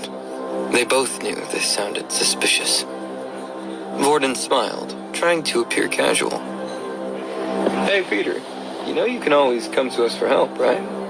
You don't have to handle anything alone. Peter only got more flustered. No, it's nothing. They really are my friends. I'll see you guys later, okay? Peter took off before his friends could ask any more questions.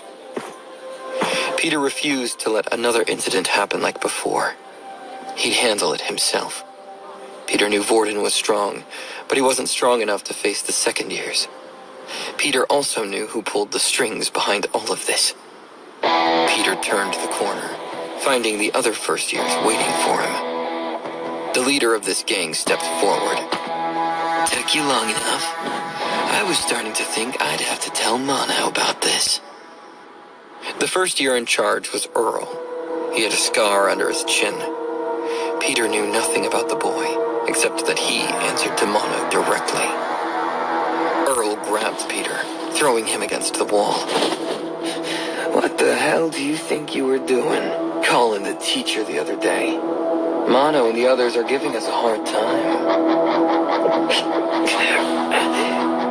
Earl punched Peter in the stomach. Peter fell to the ground.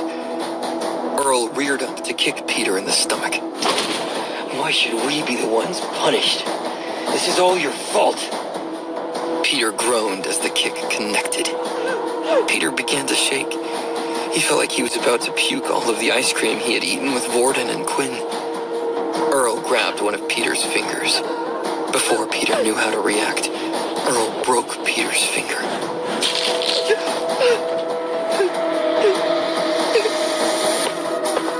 Another higher-level student shoved a cloth in Peter's mouth. Damn, he really is a wimp. Can't have the soldiers hearing him scream. Earl glared at Peter. We have a job for you, Peter. You're going to do it without complaining. Do you understand me? Peter shook his head. He would never betray his friends again, no matter what happened to him. Earl's eyes widened. What? Are you saying no? Peter then nodded. He had fear in his eyes, but Earl saw determination too. A vein pulsed along Earl's forehead. Rage filled his eyes. A low-tier first year had the nerve to deny him? Earl was level 4. This made no sense. This wasn't what Earl expected from life at the academy. He wanted to take his frustration out on someone. Earl grabbed another of Peter's fingers. He broke one finger after another. Earl repeated the question every time he broke a finger. Are you going to help us?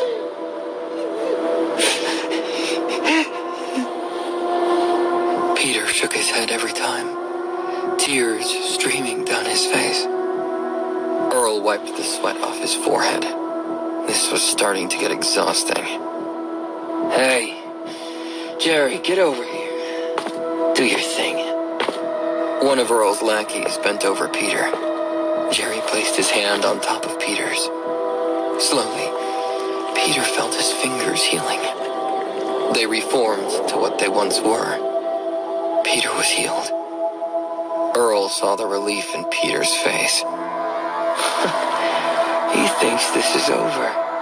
Oh no. We're just getting started. Earl started the process all over again. He broke each finger individually. Earl repeated his question, but Peter refused to budge. An hour passed. Earl and Jerry did the same routine until Peter gave in. Finally, Peter begged for mercy. He nodded his head. All right, I'll do it. Please don't hurt me anymore. Earl sat back on the ground, exhausted. See, was that so hard? This could have been a lot easier if you had just given in right away. Now, you'll do as you're told.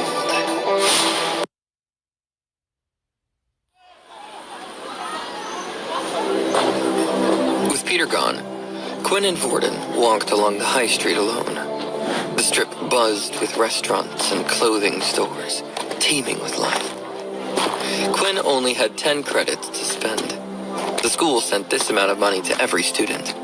However, this didn't stop rich students from spending their parents' money. The city was closed to the general public, but it still had plenty of people who worked there. The military personnel ran the city, but not all of them were soldiers. In order to run, the city needs doctors, architects, public servants, and every other profession to be found in a regular city. These people were given accommodations from the military as well as base pay to make it worth their while.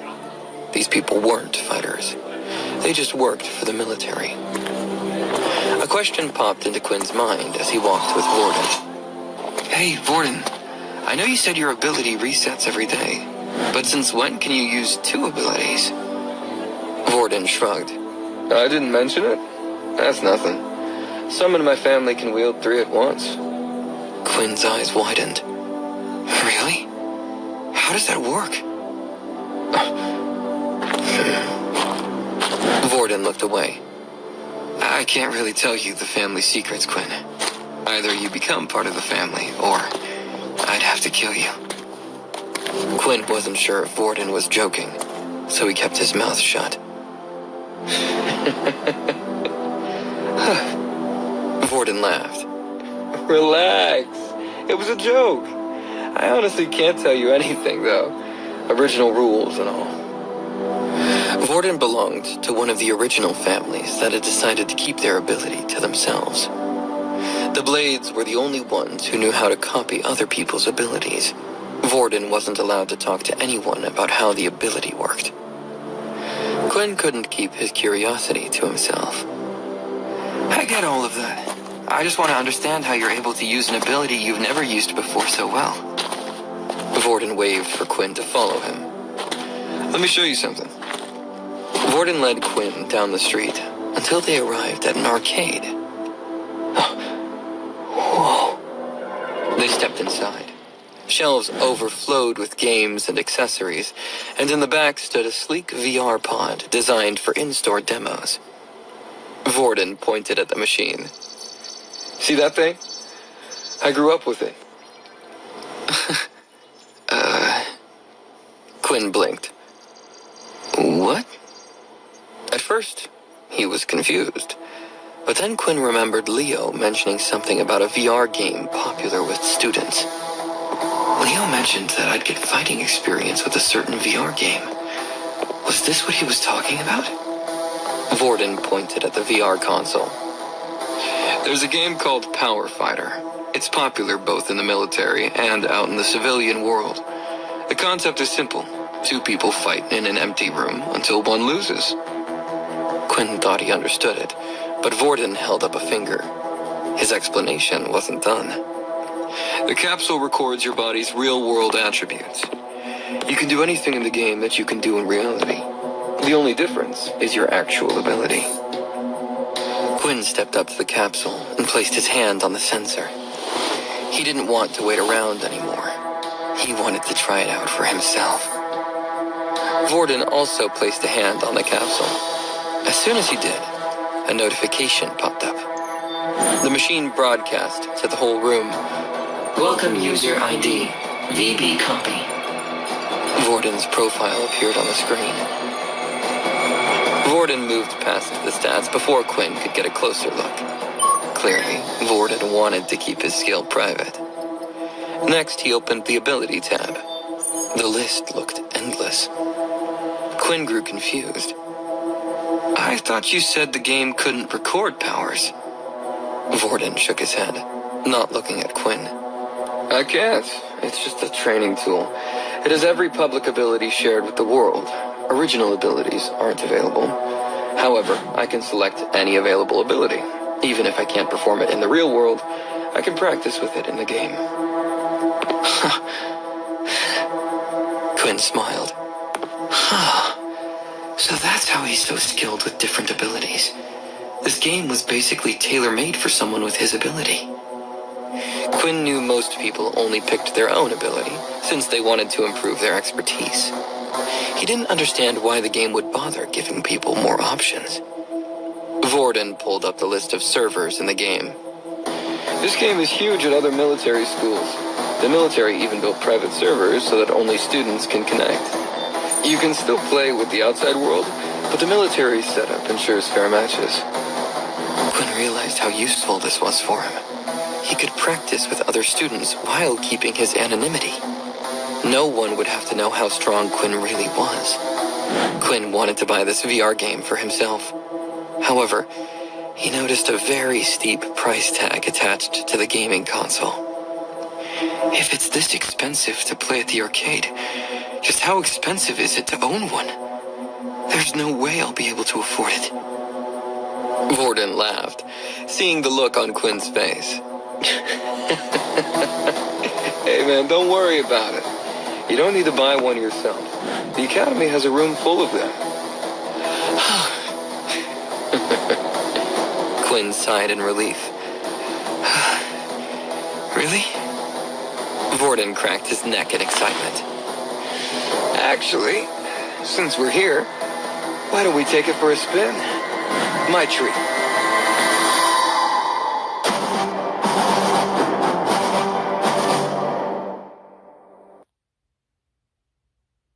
His appearance meant no one would recognize him unless they knew his username. Vorden pulled up a menu screen. Do you want to watch me play for a bit so you can get the hang of it? Quinn shrugged. Sure. Vorden created a match, allowing Quinn to spectate. 4 viewing stands appeared in the white space, forming an arena. Quinn teleported into one of them. Even for spectators, the game aimed for full immersion. Once Quinn settled into his seat, Vorden searched for an opponent. Vorden limited the search to level 2 opponents. There was also a quick match option, which paired players regardless of level. Vorden's chosen ability was Earth. He wanted to practice with the Earth ability more to help Peter with his training. An opponent appeared in front of Vorden. The man wore a samurai skin, making it hard for Quinn to see what he actually looked like. A countdown appeared above the fighters' heads. 3, 2, 1. Quinn watched in anticipation. The countdown reached 0. The samurai unleashed his own Earth ability. Quinn knew they were the most common among the military, so it wasn't a surprise. The match didn't last long. Vorden was much more experienced than his opponent. The samurai couldn't keep up. Quinn watched it closely, trying to understand how the game worked. There was a bar of health above each player's head. However, there were no numbers to indicate the exact HP. Vorden mentioned that every player has different stats. It must mean that it works the same way my system does. Different people have different HPs. Interesting, though. Even though the samurai's HP went down, he doesn't look hurt. Even when Vorden goes for the samurai's vitals, it doesn't affect how the samurai moves. I guess it really is like regular fighting games. People fight with their full strength until their HP reaches 0. Quinn watched Vorden fight a few more opponents. He took notes so he could understand the game mechanics. A buzzer sounded as Vorden finished his last battle. They had reached their time limit. It seemed that Quinn wasn't going to get to play today after all.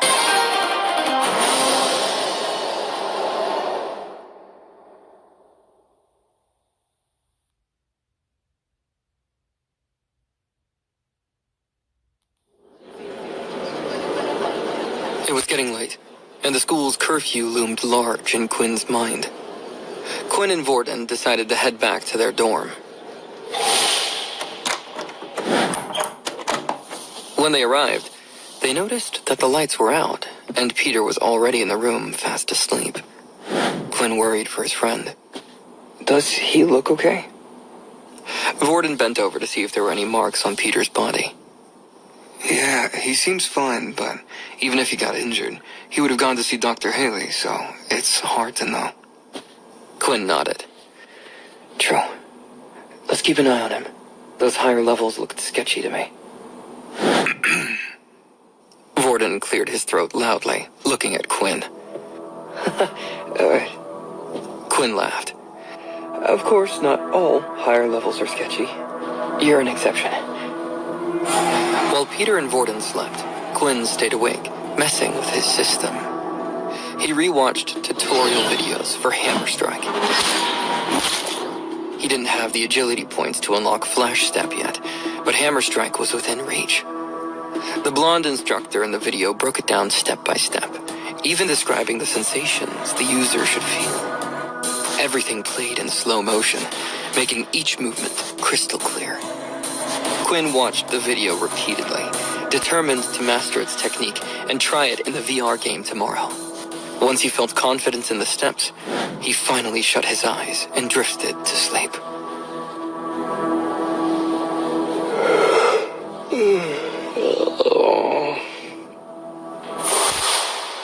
Quinn woke up earlier than his friends. He left a note for Vorden and Peter. Then he went to the VR room.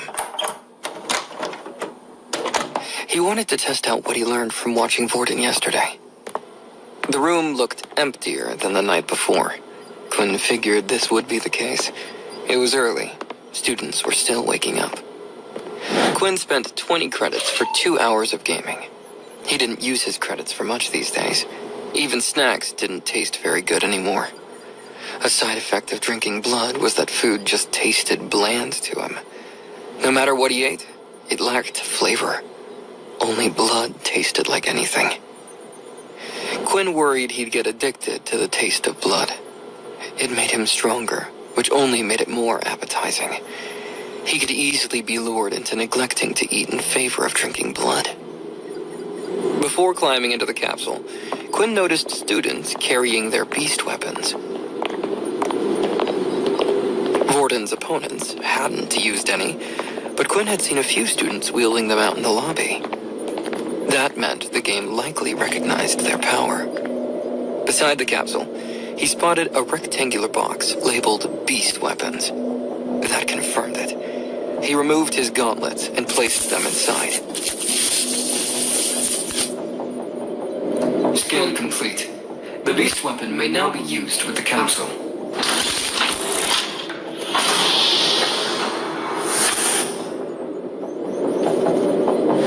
Quinn hopped in and logged into the game. This time, he decided to register instead of playing as a guest. Please create a user ID. Quinn thought long and hard. He didn't want anything that could give away his real identity. At the same time, Quinn wanted to express his newfound powers. He debated for a while, until he settled on one. User ID created. Welcome, Blood Evolver. Drinking blood is how I evolve, so the name suits me just right. The next step was designing the character. Quinn kept the measurements close to his, since he wanted to use the experience he gained here in the real world. However, Quinn did change his hairstyle and clothes, so he wouldn't be so easily recognized. He decided on a red, spiky-haired character who wore a simple villager outfit. It looked like a farmer from an old fantasy world. Once he finished building the character, he was teleported into an empty white room again. Quinn noticed something strange.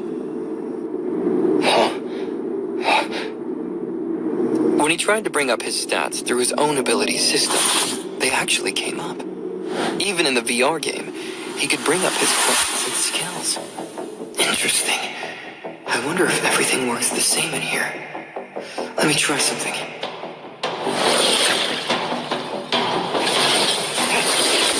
Quinn selected Blood Swipe. Red lines left Quinn's hands, scratching the ground. This makes no sense. Vorden said abilities didn't carry into the game. So why is my system so compatible with the VR game?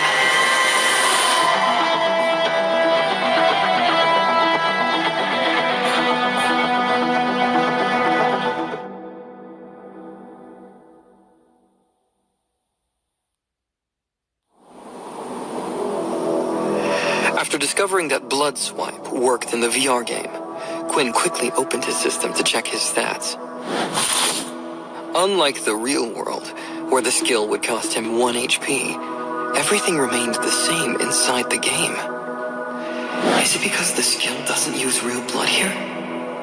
In the real world, Quinn always felt energy being drained from him when he used Blood Swipe. Losing HP made sense to him, since it always felt like his life powered the attack. However, the game wasn't pulling anything from his real body. It was just following the instructions in his mind. So, did that mean he could use it indefinitely with no penalties? Quinn tested that theory. He used Blood Swipe a couple of times in a row. Red lines left his fingertips in a flurry. Quinn checked his HP. It hadn't gone down. Quinn finally checked the game's system status. He wanted to see what popped up when he looked at his ability. Here it is. Under ability selected, it says... none. Huh. Even though the game registers my ability, it doesn't advertise it to the rest of the world. Interesting. Another thought crossed his mind. Blood Bank wouldn't have any effect in the game. He wasn't losing any real HP, so blood couldn't be used to replenish it. So long as his real body was intact, Blood Bank was useless. It doesn't make any sense, though. Is this vampire business really an ability? It feels more like this VR game than it does an ability. Maybe I've had this wrong the whole time. I know that the originals have unusual abilities too, but I doubt any of them have anything as strange as I do. While Quinn had his system stats up, he glanced at his race. It no longer said human. Maybe it wasn't an ability or a game. Maybe he really was just morphing into a monster. Everything else was just a side effect of that. Quinn wiped the thought from his mind. There was nothing he could do about that now. He had to keep moving forward. The biggest benefit to his system not being an ability would be that Quinn could also learn an ability. He hadn't tried it before because he assumed it was impossible. However, if Quinn's vampiric powers weren't attached to an ability, then he could get stronger by getting an ability book. Before looking for a match, Quinn wanted to test out Hammer Strike. Quinn replayed the blonde man's movements in his head, making sure that he got them perfectly. After going through it a few times, he was ready. In one motion, Quinn performed all the steps in one fluid motion. Power surged through him. The powerful strike left his hand. The noise shook his eardrums. He created a shockwave. Quinn jumped in excitement. I did it! He hadn't nailed it as well as the blonde man in the video, but he knew he'd get there eventually. Feeling energized after his success, Quinn looked for a match. He wanted to start small and work his way up.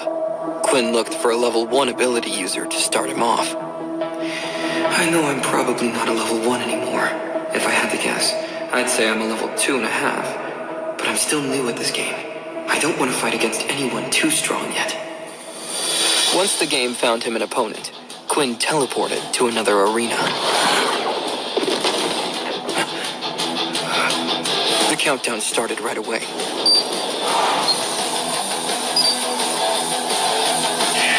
Quinn barely had time to notice his opponent before the battle started. His opponent carried no beast weapon, which made Quinn cautious. His opponent closed the gap. Quinn braced for the first attack. The student's hands morphed into claws, slashing at Quinn. The attack moved slowly. Quinn could have blocked it. Instead, he let it land. He felt scratching against his chest, but no pain. Quinn watched his HP drop slightly. He backed off a few steps and activated Blood Bank. HP is currently full. Unable to use Blood Bank. I see. So I was right. If my HP isn't going down in the real world, then I can't use Blood Bank. Thanks for the help, Mr. Level 1. I think it's time I put an end to this match. Quinn dashed forward, He lashed out with a blood swipe. Red lines formed in his hands.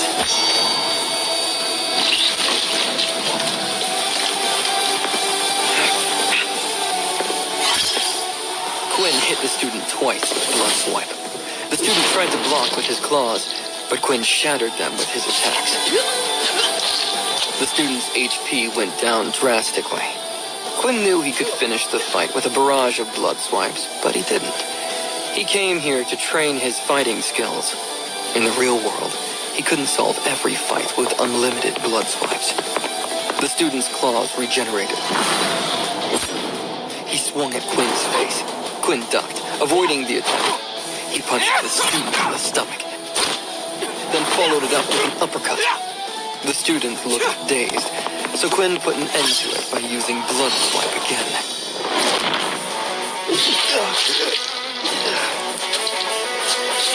Winner.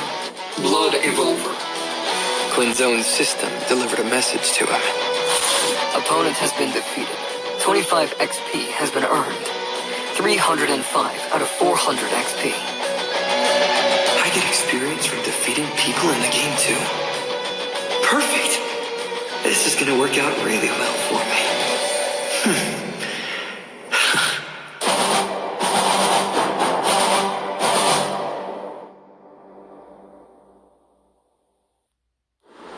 After Quinn defeated the student in the game, his system awarded him 25 XP points. It was half the usual amount he received, but that's not what surprised him. Quinn hadn't expected the game to feed into his system's growth. This is great news. The school's security is on high alert these days. It's hard to find opponents, but in the game, I can fight without revealing myself. With thousands of players online, no one will ever recognize me or my gauntlets. This solved the issue of how to get stronger without relying on drinking blood. However, it still irked him that he only received half the usual amount of XP points. Maybe it's because my opponent was only a level 1. I've been fighting people stronger than me this whole time. This was my first time beating someone weaker. Either way, I don't have time to waste. I need to jump to the next fight before my time runs out. Quinn got paired with an opponent right away. Instead of going for his previous strategy, Quinn focused on taking down his enemy as quickly as possible. He let loose a barrage of blood swipes as soon as the battle started. His plan worked. The other student lost HP so quickly that they didn't even get a chance to use their ability. Phew. 25 XP gained. 330 out of 400 XP. Quinn followed this strategy for another 3 fights. He fought different elemental ability users, but none of them were much of a challenge. Whenever someone attacked Quinn, he easily moved out of the way. Quinn used blood to his heart's desire, winning all 3 matches quickly. Quinn knew this strategy only worked in the game. In the real world, he would have lost all of his HP by now. Quinn couldn't be reckless like this all the time. I know I came here to train new fighting techniques. That was before I knew I could get XP in the game. Leveling up is more important to me right now, since it opens up more skills. I'll focus on fighting techniques later. 405 out of 400 XP. Congratulations, you are now level 4. Race, Halfling. HP, 25 out of 25. 5 out of 800 XP. Strength, 13. 3. Stamina, 12. Agility, 14. Quinn felt happy for the level up, but part of him was disappointed. Every other level up came with a new skill. He knew it couldn't keep happening indefinitely, but it was still a bummer to hit a wall so soon. Quinn decided that he would have to keep leveling up so he could see what came next. At least I get that extra stat point that I can add to my agility. After this, Flash Step will finally be within my reach. Agility, 15. Now that he achieved the required ability stat, Quinn pulled up the Flash Step tutorial video. When the blonde vampire moved swiftly through the air, Quinn managed to keep up. This felt different than Hammer Strike. Quinn didn't have to watch the tutorial video endlessly to get the hang of it. Within minutes, he'd already gotten the hang of Flash Step. Quinn raised his fists in the air. Quinn knew the success wouldn't last forever. Much like Blood Swipe, the rest of his skills didn't take a toll on his real body while he was in the VR game. He could practice Flash Step as much as he wanted without feeling any fatigue. If he tried to do the same thing with his real body, he'd collapse to the ground in exhaustion.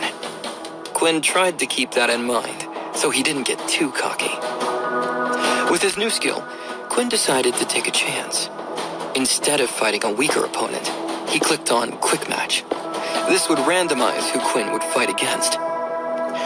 You don't get to pick your enemies in the real world. I can't rely on fighting weaker opponents. Let's see what I'm capable of with this level up. Quinn knew his opponent was a different caliber right away. The other student wore a long red cape, and they carried two deadly knives. Looks like we're not alone either. Is that a spectator watching us? I wonder what they want. The caped fighter pointed at the spectator. Oh, don't worry about him. He's my mentor. He's here to give me pointers after the fight. Quinn tried to use his inspect skill on his opponent, but nothing happened. The skill didn't seem to work in VR. Quinn still opened his system status screen just in case. He didn't want to be caught unawares if something unusual happened. Quinn got into his fighting stance, ready for battle.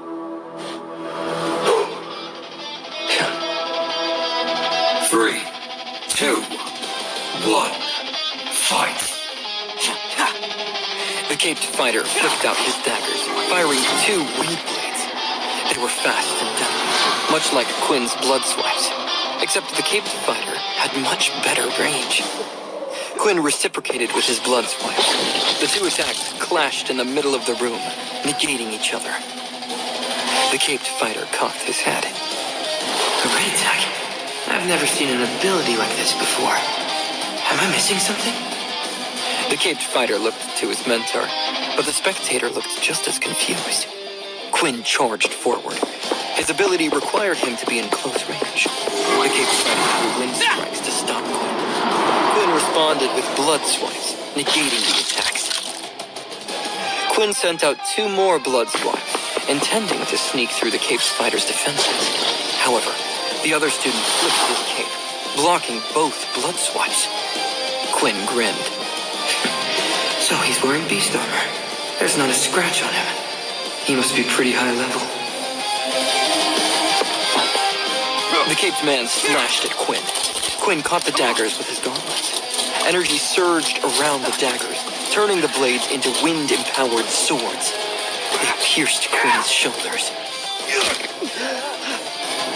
The caped fighter pulled back, ready to finish it. I don't know what your ability is, but it's over. His dagger slashed through empty air. Quinn had vanished.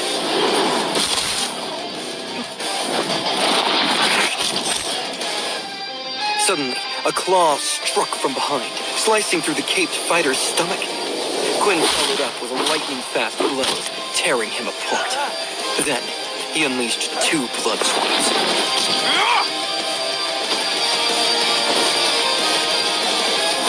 25 experience gained.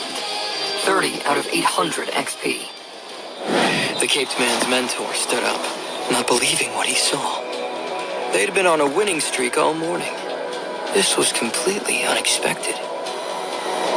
That skill at the end. What was it? I need to know.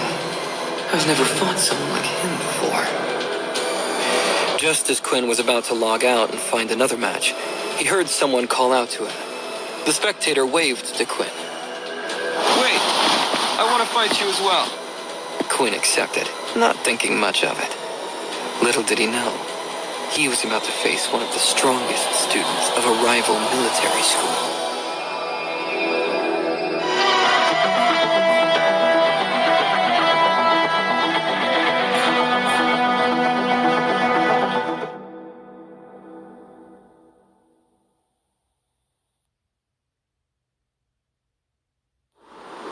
Nate Snell watched Quinn defeat his friend. He was a second year at a different military academy. At his school, everyone knew Nate as one of the strongest in his year. Nate played the game often to sharpen his fighting skills. His ability made it essential for him to master fighting techniques. Nate obsessed over learning all types of martial arts. Nate did have one issue with the game, though. It didn't allow him to use soul weapons. Every soul weapon was individual to its user. The game wasn't advanced enough to accommodate so many variables. Still, Nate didn't let that limitation keep him from enjoying the game. Nate knew he had to fight Quinn when he saw Quinn use Flash Step. I've never seen anyone move like that. How did he just disappear? Was that an ability or great footwork? I need to see for myself.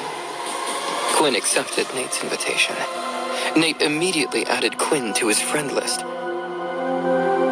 Regardless of whether he won or lost, Nate wanted to face Quinn again. Howard Steely has sent you a friend request. Quinn felt confident. I don't really care how many of these guys I have to fight.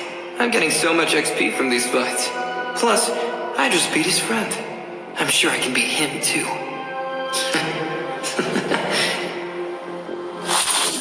Blood Revolver has accepted your friend request. Nate raised an eyebrow at Quinn's username. Blood Evolver. Does his ability have something to do with blood? That would explain those red lines coming out of his hands. That doesn't make any sense, though. I've been playing this game for a long time. No such ability exists. There were thousands of abilities in the game. Nate couldn't know them all, but he was fairly confident that no ability like this existed in the game. Quinn readied himself for battle, but Nate waved him down. Do you mind if I talk to Sam for a second? Oh, sorry. Sam is the guy you just fought. I just want to ask him something. Quinn relaxed. Go ahead. I don't mind. Quinn used the time to think about his new skill. Flash Step didn't make him feel exhausted, but he knew that was only because he was in a VR game. The blonde vampire from Quinn's tutorial videos explained how much stamina was required for the move.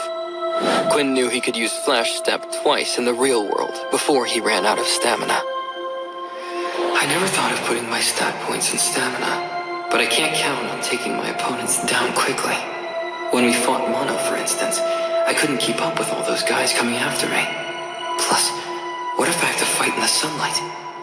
I need to strategize better in the future. Quinn watched Nate, wondering what the other boy could be talking about so intensely. Nate laughed at his friend. You were such a fool. Yeah. Sam bowed his head. I know. I'm sorry, Nate. That was embarrassing. Nate glanced at the flapping cape on Sam's back and shook his head. Why did I even bother buying you that cape? If you hadn't turned around when he vanished, your back would have been protected by the cape. You could have covered yourself. Sam looked at the ground, frustrated. It's hard to fight with armor on your back. When someone sneaks up on you, you naturally turn around. It's too nerve-wracking to let an opponent attack you from behind. Still, I can't believe my win streak is over. I had a good run. Nate grinned at his friend. Yep. And you know the deal. You owe me those credits if I beat Blood Evolver. Don't worry. I'll restore your honor and fill up my pockets in no time. Sam watched as Nate walked toward the arena. I hope this Blood Evolver kicks Nate's butt. That guy needs a little humbling. I don't want to hand over the last of my credits to him. Quinn readied for the fight. The countdown began over their heads. 3, 2, 1, fight. Both fighters charged in at the same time. Quinn didn't know his opponent's ability, but close range always gave him the edge. Elemental users struggled when he got in their face. When he got within range, Quinn unleashed 2 blood swipes. Nate slowed down. His skin was turning, gaining a metallic sheen. Quinn's attacks hit Nate, but they bounced off his skin. Quinn's eyes widened. I did no damage. How come? Blood swipes never failed me before. Nate raced his move. The metallic sheen shifted, focusing only on Nate's arms. He picked up speed. Nate lifted a hand, shooting a metal pole from him. The pole moved too fast for Quinn to dodge. It slammed into Quinn's stomach, driving him back. Quinn lost 10% of his health in one hit.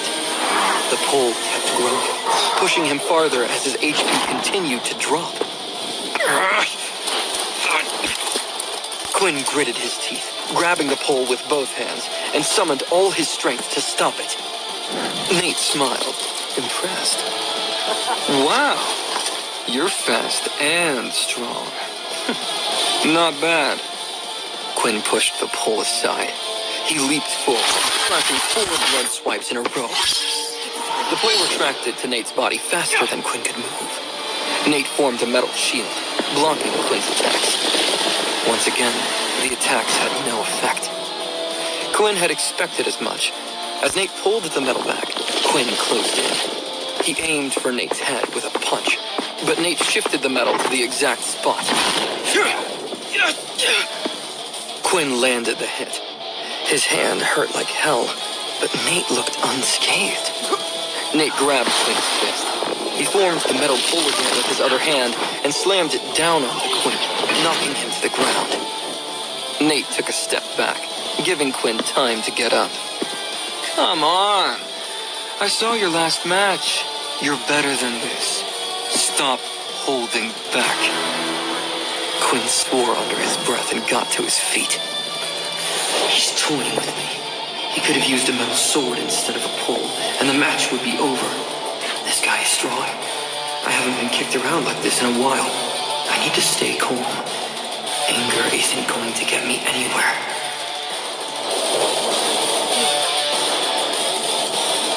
Quinn took a deep breath, centering himself. Now, he was ready. Nate reshaped the metal pole into a reinforced fist. Come on! Quinn charged again, releasing a blood swipe. Nate knocked the attack away like it was nothing. It didn't matter, though. Quinn only used it as a distraction.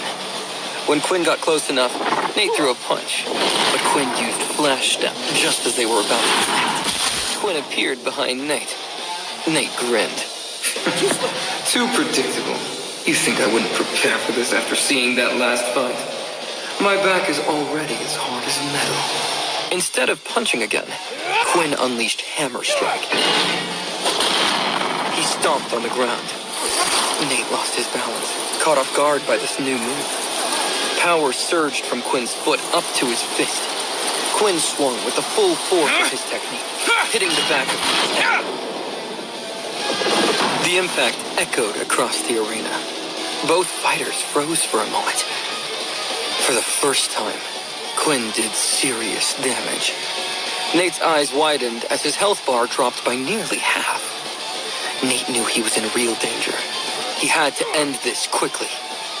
Nate twisted his body, forming a sword from the metal. Nate swung his weapon, aiming for Quinn's head. Quinn used Flash to avoid the strike. Nate turned, trying to find Quinn. Damn it! How was he so fast? Nate finally found Quinn. He had collapsed on the ground. Quinn could barely breathe. He thought his stamina wouldn't be affected since he was in a VR game, but he had miscalculated. 2 Flash Steps and a Hammer Strike were more than his body could handle, even in a game. Nate walked over to Quinn. Let's do this again sometime. You're an interesting opponent. Nate pierced Quinn through the heart, ending the game.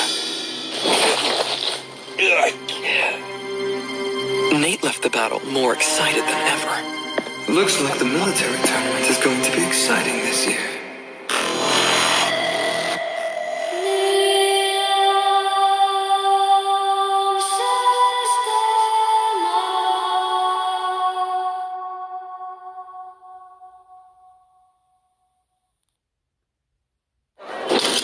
Quinn's time in the VR capsule ended. His battle with Nate had to be his last. Even though he lost, Quinn didn't feel bad. He learned a lot from the fight. Quinn's attacks did nothing against Nate's metal ability. Even Blood Swipe was useless. However, Hammer Strike pushed through. Now, Quinn understood the attack better. It didn't boost his strength, but it did skip over the target's defenses, which meant Hammer Strike was perfect against hardened bodies or transformation abilities. Quinn hoped to learn new skills soon. The blonde man from his tutorial videos said he would receive more guidance when he was ready, but Quinn wasn't sure what that meant. Does that mean when my level is high enough? Or is it just about my stats being up to the task? I guess I won't know until the next tutorial shows up.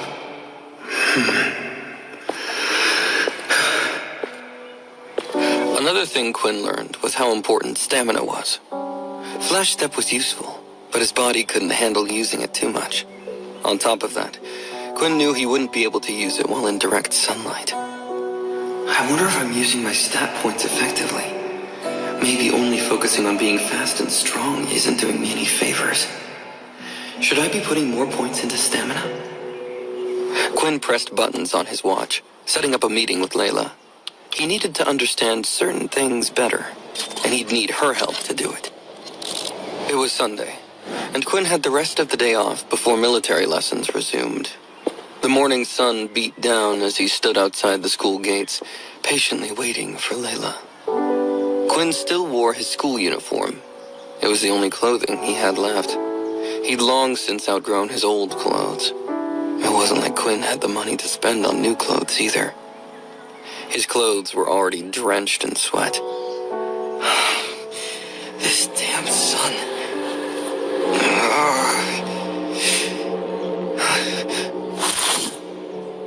All current stats have been halved. The sun's effect had only gotten worse since Quinn became a halfling. Quinn knew it wasn't that hot outside, but his skin felt like it was burning. His head started pounding if he stayed out for too long. Layla arrived a short while later. She wore a red dress instead of her uniform, making Quinn a little uncomfortable. However, Layla still brought her bow and arrows with her, which put him more at ease. They weren't going on a date, after all. She waved at him as she approached. Are you ready? Quinn pointed at the heavy bag on her back. Do you want me to carry that for you? Layla shrugged. That's okay. I'm using telekinesis to make it lighter. Quinn wasn't sure if she was telling the truth. He hadn't seen her use her ability like that before. However, his stats were halved, so it wasn't like he was in shape to be carrying heavy bags. It would be more embarrassing if he insisted on helping, and then passed out from exertion. Layla and Quinn left the school premises, walking to a nearby park. Students hung around the park, enjoying their free time. Military personnel also relaxed in the park. Layla smiled. Peaceful, isn't it? Quinn got caught up in the moment. Yeah, it's kind of nice. It would be nice if things could stay like this for a while. The joy left Quinn's face. His mind raced, thinking about the war that took his parents away. How long would this peace last? He doubted it would last forever. We need to get stronger, so that when times get difficult again, we'll be ready. Layla placed the heavy bag on the ground. Quinn noticed red marks on her shoulders from the heavy bag. Clearly, her ability wasn't neutralizing the weight as much as she claimed. She began unpacking its contents. Inside were several thick scarves, hats, and sunglasses. They were all black. Then came bottle after bottle of sunscreen, and lastly, an umbrella. Quinn got under the shade. Did it cost a lot? Layla fiddled with the umbrella to keep it in place. Don't worry about it. My family sent me money. Besides, I got it for cheap at the marketplace. A lot of these things are secondhand. Quinn rubbed his chin. The marketplace? Isn't that an online store? I've never had the money for stuff like that. But kids at the school are always talking about buying supplies from the marketplace. If I remember correctly, you can buy pretty much anything. And with the teleportation tech, stuff will basically show up right away. Quinn knew the military also had a marketplace drop-off point inside the school. Students often ordered skill books, ability books, and even beast weapons through the service. In order to use the drop-off point, you either had to have a military ID or be a traveler. Travelers worked for independent companies that explored new worlds. The military helped travelers, since it benefited the military to know what worlds were out there. Layla held the sunscreen in her hand. So, what do you want to try first?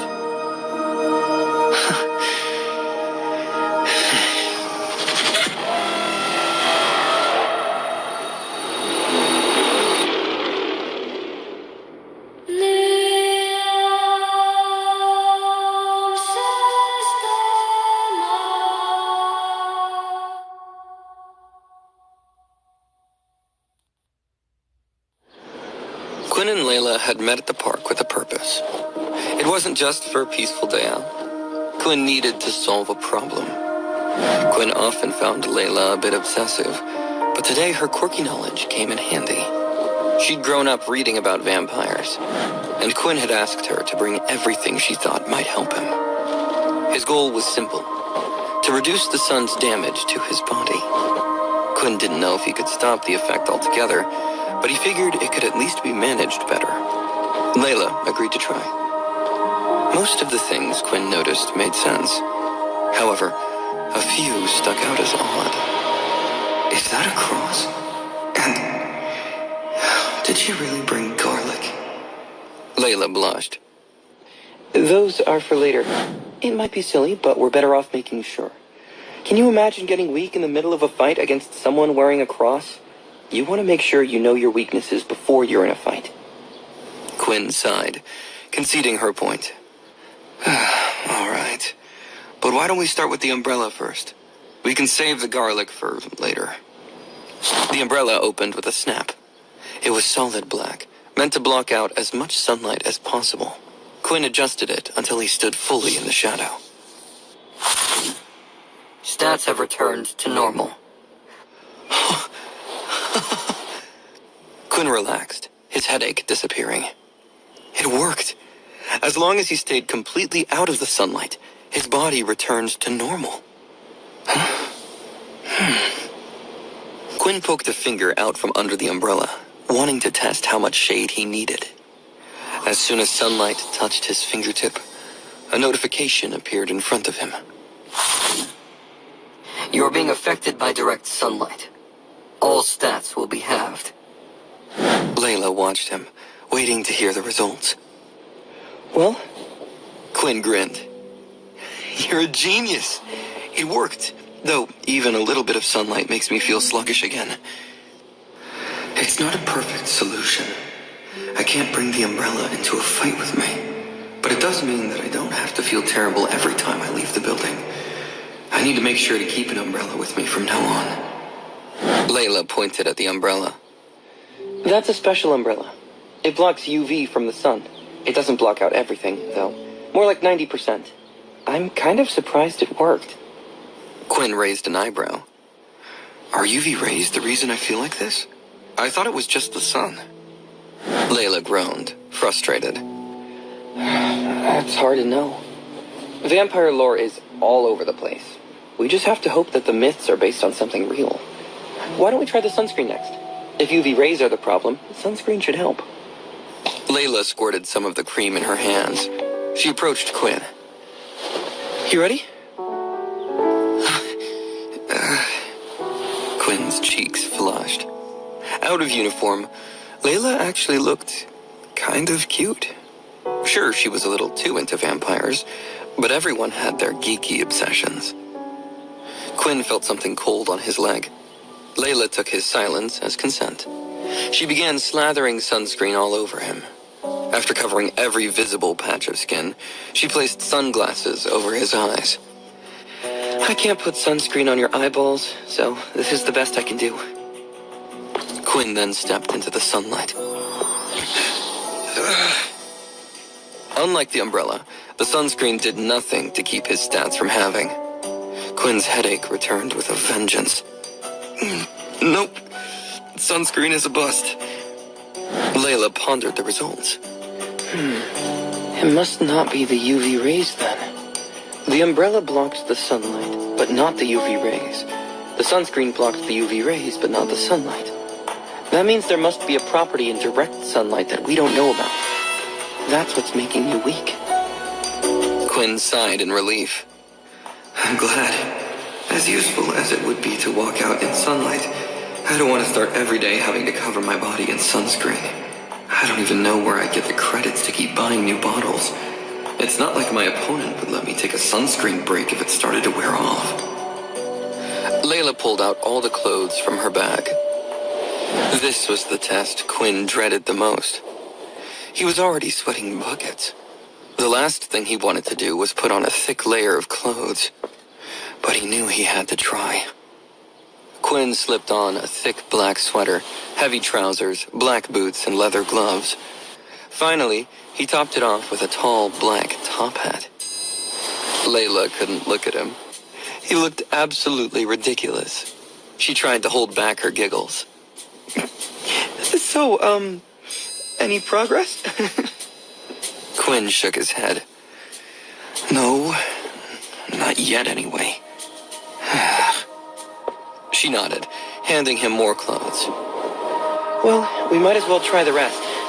Layla took out masks and bandages to cover every inch of exposed skin. She wanted to be thorough. Anything? Quinn tried to shake his head, but he couldn't move his neck. No! Layla put more clothes on Quinn. If the umbrella worked, then this should work too. If the problem is the sunlight, then blocking it with clothes just makes sense. Quinn finally raised a hand. Wait, it's working! Even though it worked eventually, they both knew it was pointless. Quinn wore 3 inches of black clothes. He even needed help to get out of it, since his legs were wobbly from the heat exhaust jet. Quinn opened the umbrella once they were done. He began regaining his strength after a moment. Layla sighed. Well, the clothes ended up being a bust. Sorry for making you go through that. Quinn laughed. No worries. We had to know if it would work. Now we know for sure that sunlight is the culprit. Quinn touched the umbrella's material. I wonder if I can get clothes made out of this material. The clothes didn't work as well because they didn't block out sunlight like this. The material is kind of flimsy to the touch. It would probably rip in a fight. I wonder if I can make something like this that's a little more flexible. Quinn could think of several other materials that might do the trick, but none of them were appropriate for fighting. Then, something occurred to Quinn. What about that cape my opponent in the VR game was wearing? The material was flexible, but it could block pretty much anything. It had to be made of beast material.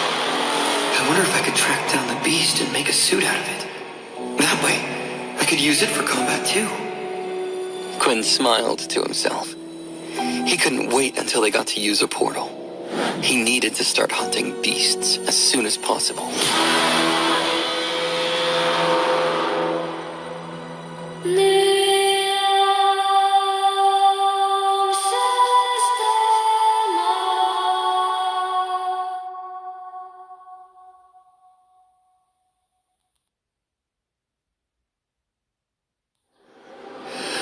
Layla still had a few more items to test on Quinn. She wasn't going to leave the park without trying them all. Quinn picked up a clove of garlic. Do I really have to worry about something like this? Layla shrugged. Doesn't look like it. The myths say garlic is deadly to vampires. If you can't pick it up, it's probably not that bad. Quinn looked at the garlic, feeling dubious. Better safe than sorry. I'll use the inspect skill just to make sure there's nothing I need to worry about. A clove of garlic. Due to your heightened senses, garlic may taste extremely bad. It is safe to consume. Looks like I can eat it after all. Garlic won't kill me. I don't want to eat this thing, but Layla is going to get suspicious if I don't. She doesn't know about the gaming aspect of my ability, and I don't think she's going to believe me at a time like this. Quinn broke off a clove of garlic and peeled it. He tossed it in his mouth, trying to get it over with quickly. The flavor burned his taste buds the moment it came into contact with them. Quinn spat out the garlic, trying to get the taste out of his mouth. That's horrendous. Layla tried not to laugh. Well, at least you look fine. Quinn had guessed the outcome even before the system confirmed it. Ever since his evolution, food tasted different. Sweets and fruits had gone dull. Only meat still had flavor for Quinn. However, everything tasted saltier. The only thing that truly satisfied his new senses was blood. It was richer than caramel, smoother than chocolate. Just thinking about it made Quinn's mouth water. It wasn't a craving he couldn't control. Quinn could ignore it, like someone walking past a bakery and choosing not to buy anything. Quinn moved on to the next items. He used his inspect skill on everything before touching it. First, he used it on the cross. A religious symbol. No status effect. Then, Quinn looked over at the silver chain. A chain that is made up of 92% silver. Wearing the item can be used as a fashion accessory. No status effect. Quinn picked up both items, knowing they would do no harm. He knew he could trust the system to tell him the truth. Quinn eyed the silver chain. What's with the chain? I thought silver was for werewolves. Layla's eyes sparkled with excitement. I'm glad you asked. Vampire lore goes way back. The first vampire was said to be cursed by the god Apollo to be burned by sunlight. When the cursed man tried to touch Artemis's bow, she cursed the human further to be affected by silver. Quinn had heard some of those names before. No one learned about them much since the war, since they served no military purpose. I think I've heard of Apollo before. Is he the one with the thunderbolts? Layla rolled her eyes. That's Zeus? Anyway, that's not important. Just listen. You're probably interested in the cross too, right? Well, vampires have always been seen as devil worshippers. Crosses are a representation of God, so the assumption is that a cross would burn a vampire. Layla grabbed both items from Quinn and placed them back in her bag. That was all just superstition from the sounds of it, though. None of this had any effect on you, except sunlight. I wonder why that is. Do you feel like you're aging at all? Quinn blinked, confused. What? How would I know? It's only been a few days. I mean, I don't feel any older, but no one ever does. You don't really feel aging, you know? A thought occurred to Quinn that ruined his mood.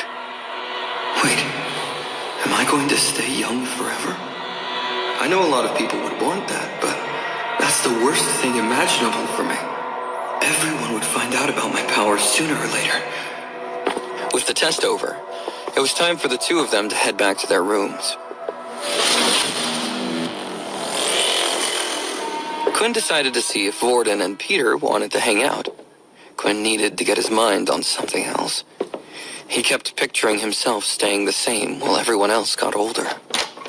When he entered the room, his friends were nowhere to be seen. Quinn wasn't worried about Vorden. He could take care of himself. Plus, the second years were keeping a low profile for now. But Quinn was more worried about Peter. Quinn kept thinking of the people Peter was hanging out with. They didn't look like friends. Well, there's not much I can do about that right now. I have no idea where he is. I should rest up in case something happens again. Quinn woke up to his friends already awake. The three of them headed to the canteen together. They chatted and ate like they used to. Quinn felt like things might finally be normal again. After breakfast, they headed to their Monday morning class. Today, they would cover theory in class. Theory meant anything from human history to updates on upcoming academy activities. Quinn and his friends claimed their usual spots in the back of the room. Layla sat up front with Aaron beside her. The room buzzed quietly until Dell finally walked in. All right, class. I have an important announcement to make. The preparations for your first portal outing have been completed. It's time for you kids to go explore the universe.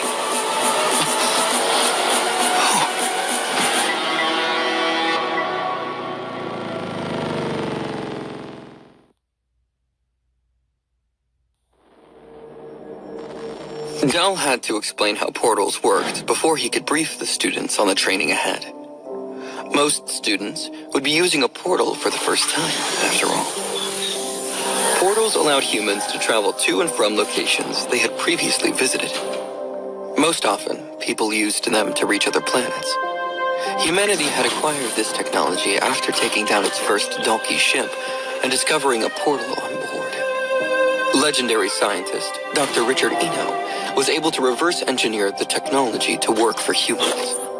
This technology greatly boosted humanity's effort during the war. Rumors spoke of Dr. Eno having a powerful ability which helped him uncover the secrets of donkey tech, but nothing was ever proven. However, Dr. Eno's work didn't stop at just discovering the tech. He also ensured that the military didn't keep it to themselves. Dr. Eno released his findings for the whole world to enjoy. At that point in time, humanity was focused on surviving extinction. People thought more about the well-being of the species instead of their own. Despite Dr. Eno's efforts, only 3 groups controlled the portal technology. The military used it for their expeditions. Private companies were the second group. They were funded and run by originals and powerful families. These groups formed traveling parties known as travelers to explore uncharted worlds. They wanted to get their hands on undiscovered beasts to make powerful beast weapons known as demon weapons. The last group that had access to this technology was the Pure. They refused to use abilities at all. No one knew exactly how they got their hands on portal technology. The military considered them to be terrorists, which only made it more difficult to get answers about them. Then, there were 3 types of portals: green, orange, and red. Green meant that the planet it led to had already been explored. Human shelters had been built already. Humans could live there temporarily if they chose. Orange portals meant that humans had been there, but the planet hadn't been fully explored yet. Human shelters might exist, but not for longer stays. The likelihood of powerful beasts were high, though not certain. Red portals were unexplored planets. There were no shelters for regular humans to live in. Only travelers or military personnel would go into these portals for exploration. Though powerful beasts might be an issue, they weren't the main concern. Since they were unexplored, no one knew if the Dalki had bases on the planet yet. A visit could easily turn hostile if poorly executed. Dell pressed a button. He turned off the holographic projector that he'd used through his lesson. And that is all the information you need to know about portals. A student raised his hand. He looked a little pale. What about the beasts that were undiscovered on those planets? Will we learn about them? I don't want to stumble into one unprepared. Dell smiled. Don't worry. You won't have to worry about them yet. I'll give you a full briefing when we go through the portal. As you all know, beast weapons are made from such beasts. This is also a discovery you can thank Dr. Richard Eno for. Quinn wondered how much of this would actually be useful to him. Sounds to me like a lot of this is just propaganda for the military. This whole presentation talked more about the Dalki and this military scientist than it helped us understand how portals actually work. I guess they're still keeping the tech a secret. Dell pointed at the calendar. The portal expedition will take place next week. You will be split into groups of 5 for your safety. We will travel as a class, but being in a squad will help you think like a soldier. Even green portals have beasts. The trackers in your watches won't work there, so we will have no way to rescue you if you encounter a beast. The same student interrupted Dell again. Do you know where we will be going? Dell looked annoyed. That information will be revealed to you on the day of your outing. I know a lot of you have families who would like to keep you safe. If we told you where you're going, your families would send guards to protect you. This is a survival lesson. We won't allow outside help to interfere. The student tried to ask a follow-up with a question, but Dell glared at him until he put his hand down. Dell smiled at them all. Now, if there aren't any more questions, your combat classes for today are canceled. You are to form a team of 5 and report back to us by the end of the day. Dell left the room. He wanted the students to figure this part out on their own. Independence was part of their training, after all. They needed to decide who they wanted to trust with their lives. Vorden turned his head to look at Quinn. Hey, you want to be on the same... Vorden trailed off. Layla was already standing over Quinn. She sprinted over as soon as the class ended. Hey, do you want to make a team with me, Quinn? Quinn nearly fell off his chair from the surprise. Sure thing. That's good. I was worried that she might join another team. I have no idea how long this assignment will take. If I need more blood, I'm going to need her to be there. Vorden didn't look thrilled about this development, but he tried to keep his emotions to himself. Do you mind if I join you as well? Quinn gave him a thumbs up. Of course. Peter, you too. Peter was shocked when he heard his name. His guilt still aided him. Sure, that would be good. Quinn wondered who else to ask. They didn't have any other allies in the school, but they needed one more person. Erin approached the group, making them all quiet down. Then she pointed at Vorden. I want to make a team with you.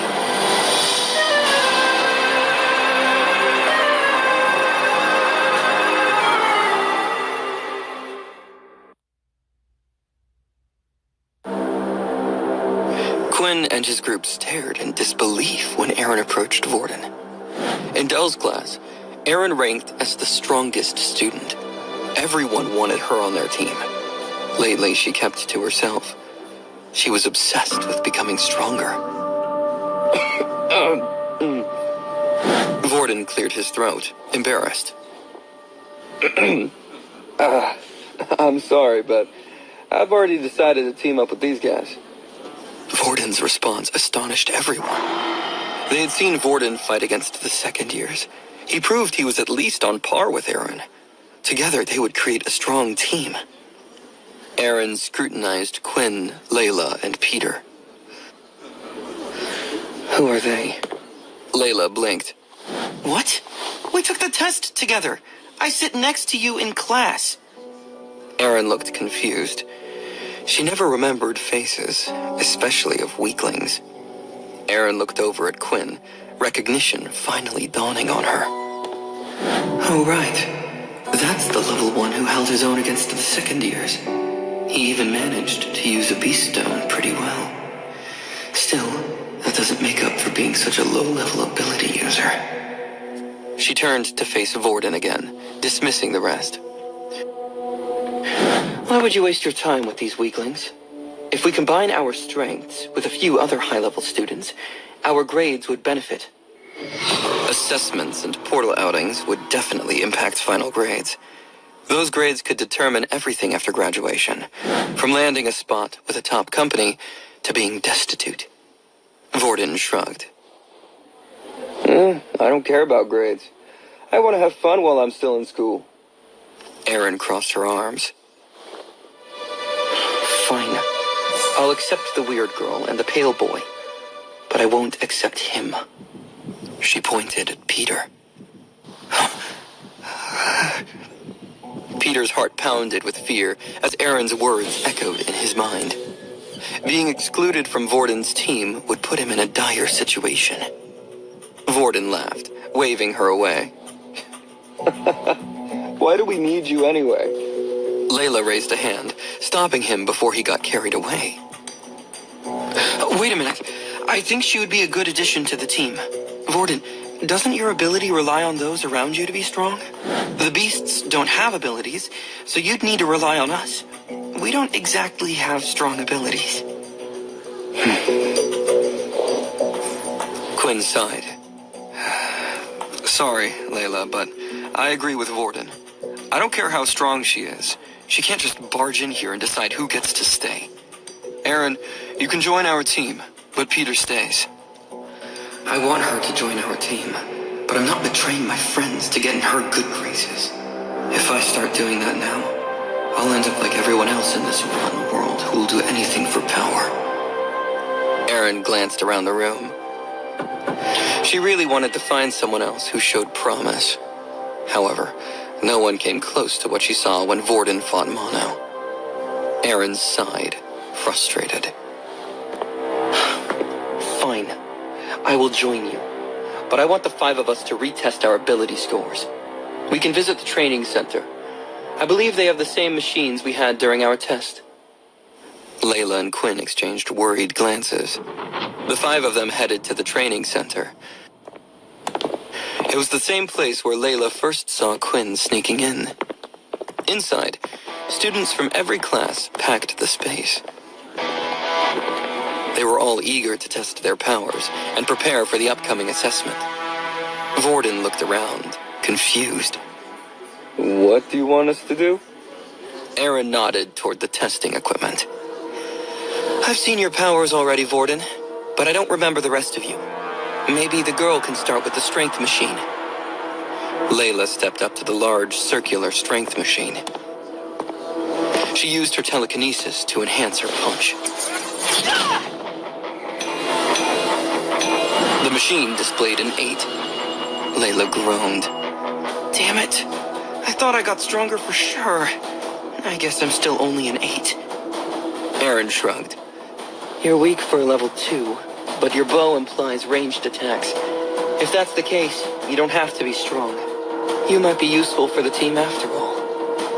Aaron turned to face Quinn and Peter. I don't see either of you carrying a bow, so you'd better at least match her score. Quinn held back a sigh, staying calm despite her barbed words. He knew keeping Aaron on their side might stop other teams from targeting them. That had to be worth a little taunting. Peter stepped forward, gripping his mud staff. Aaron didn't look impressed. So, he really is only a level 1. Pity. Level 1 Earth users couldn't manipulate Earth beyond what they were touching. They could only reform it. Aaron recognized his limitations right away. Peter punched the machine. As he did so, the dirt reformed, strengthening the punch.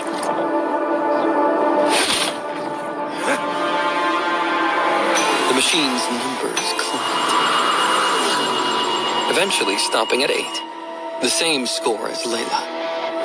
Aaron eyed Quinn icily. Well, what are you waiting for?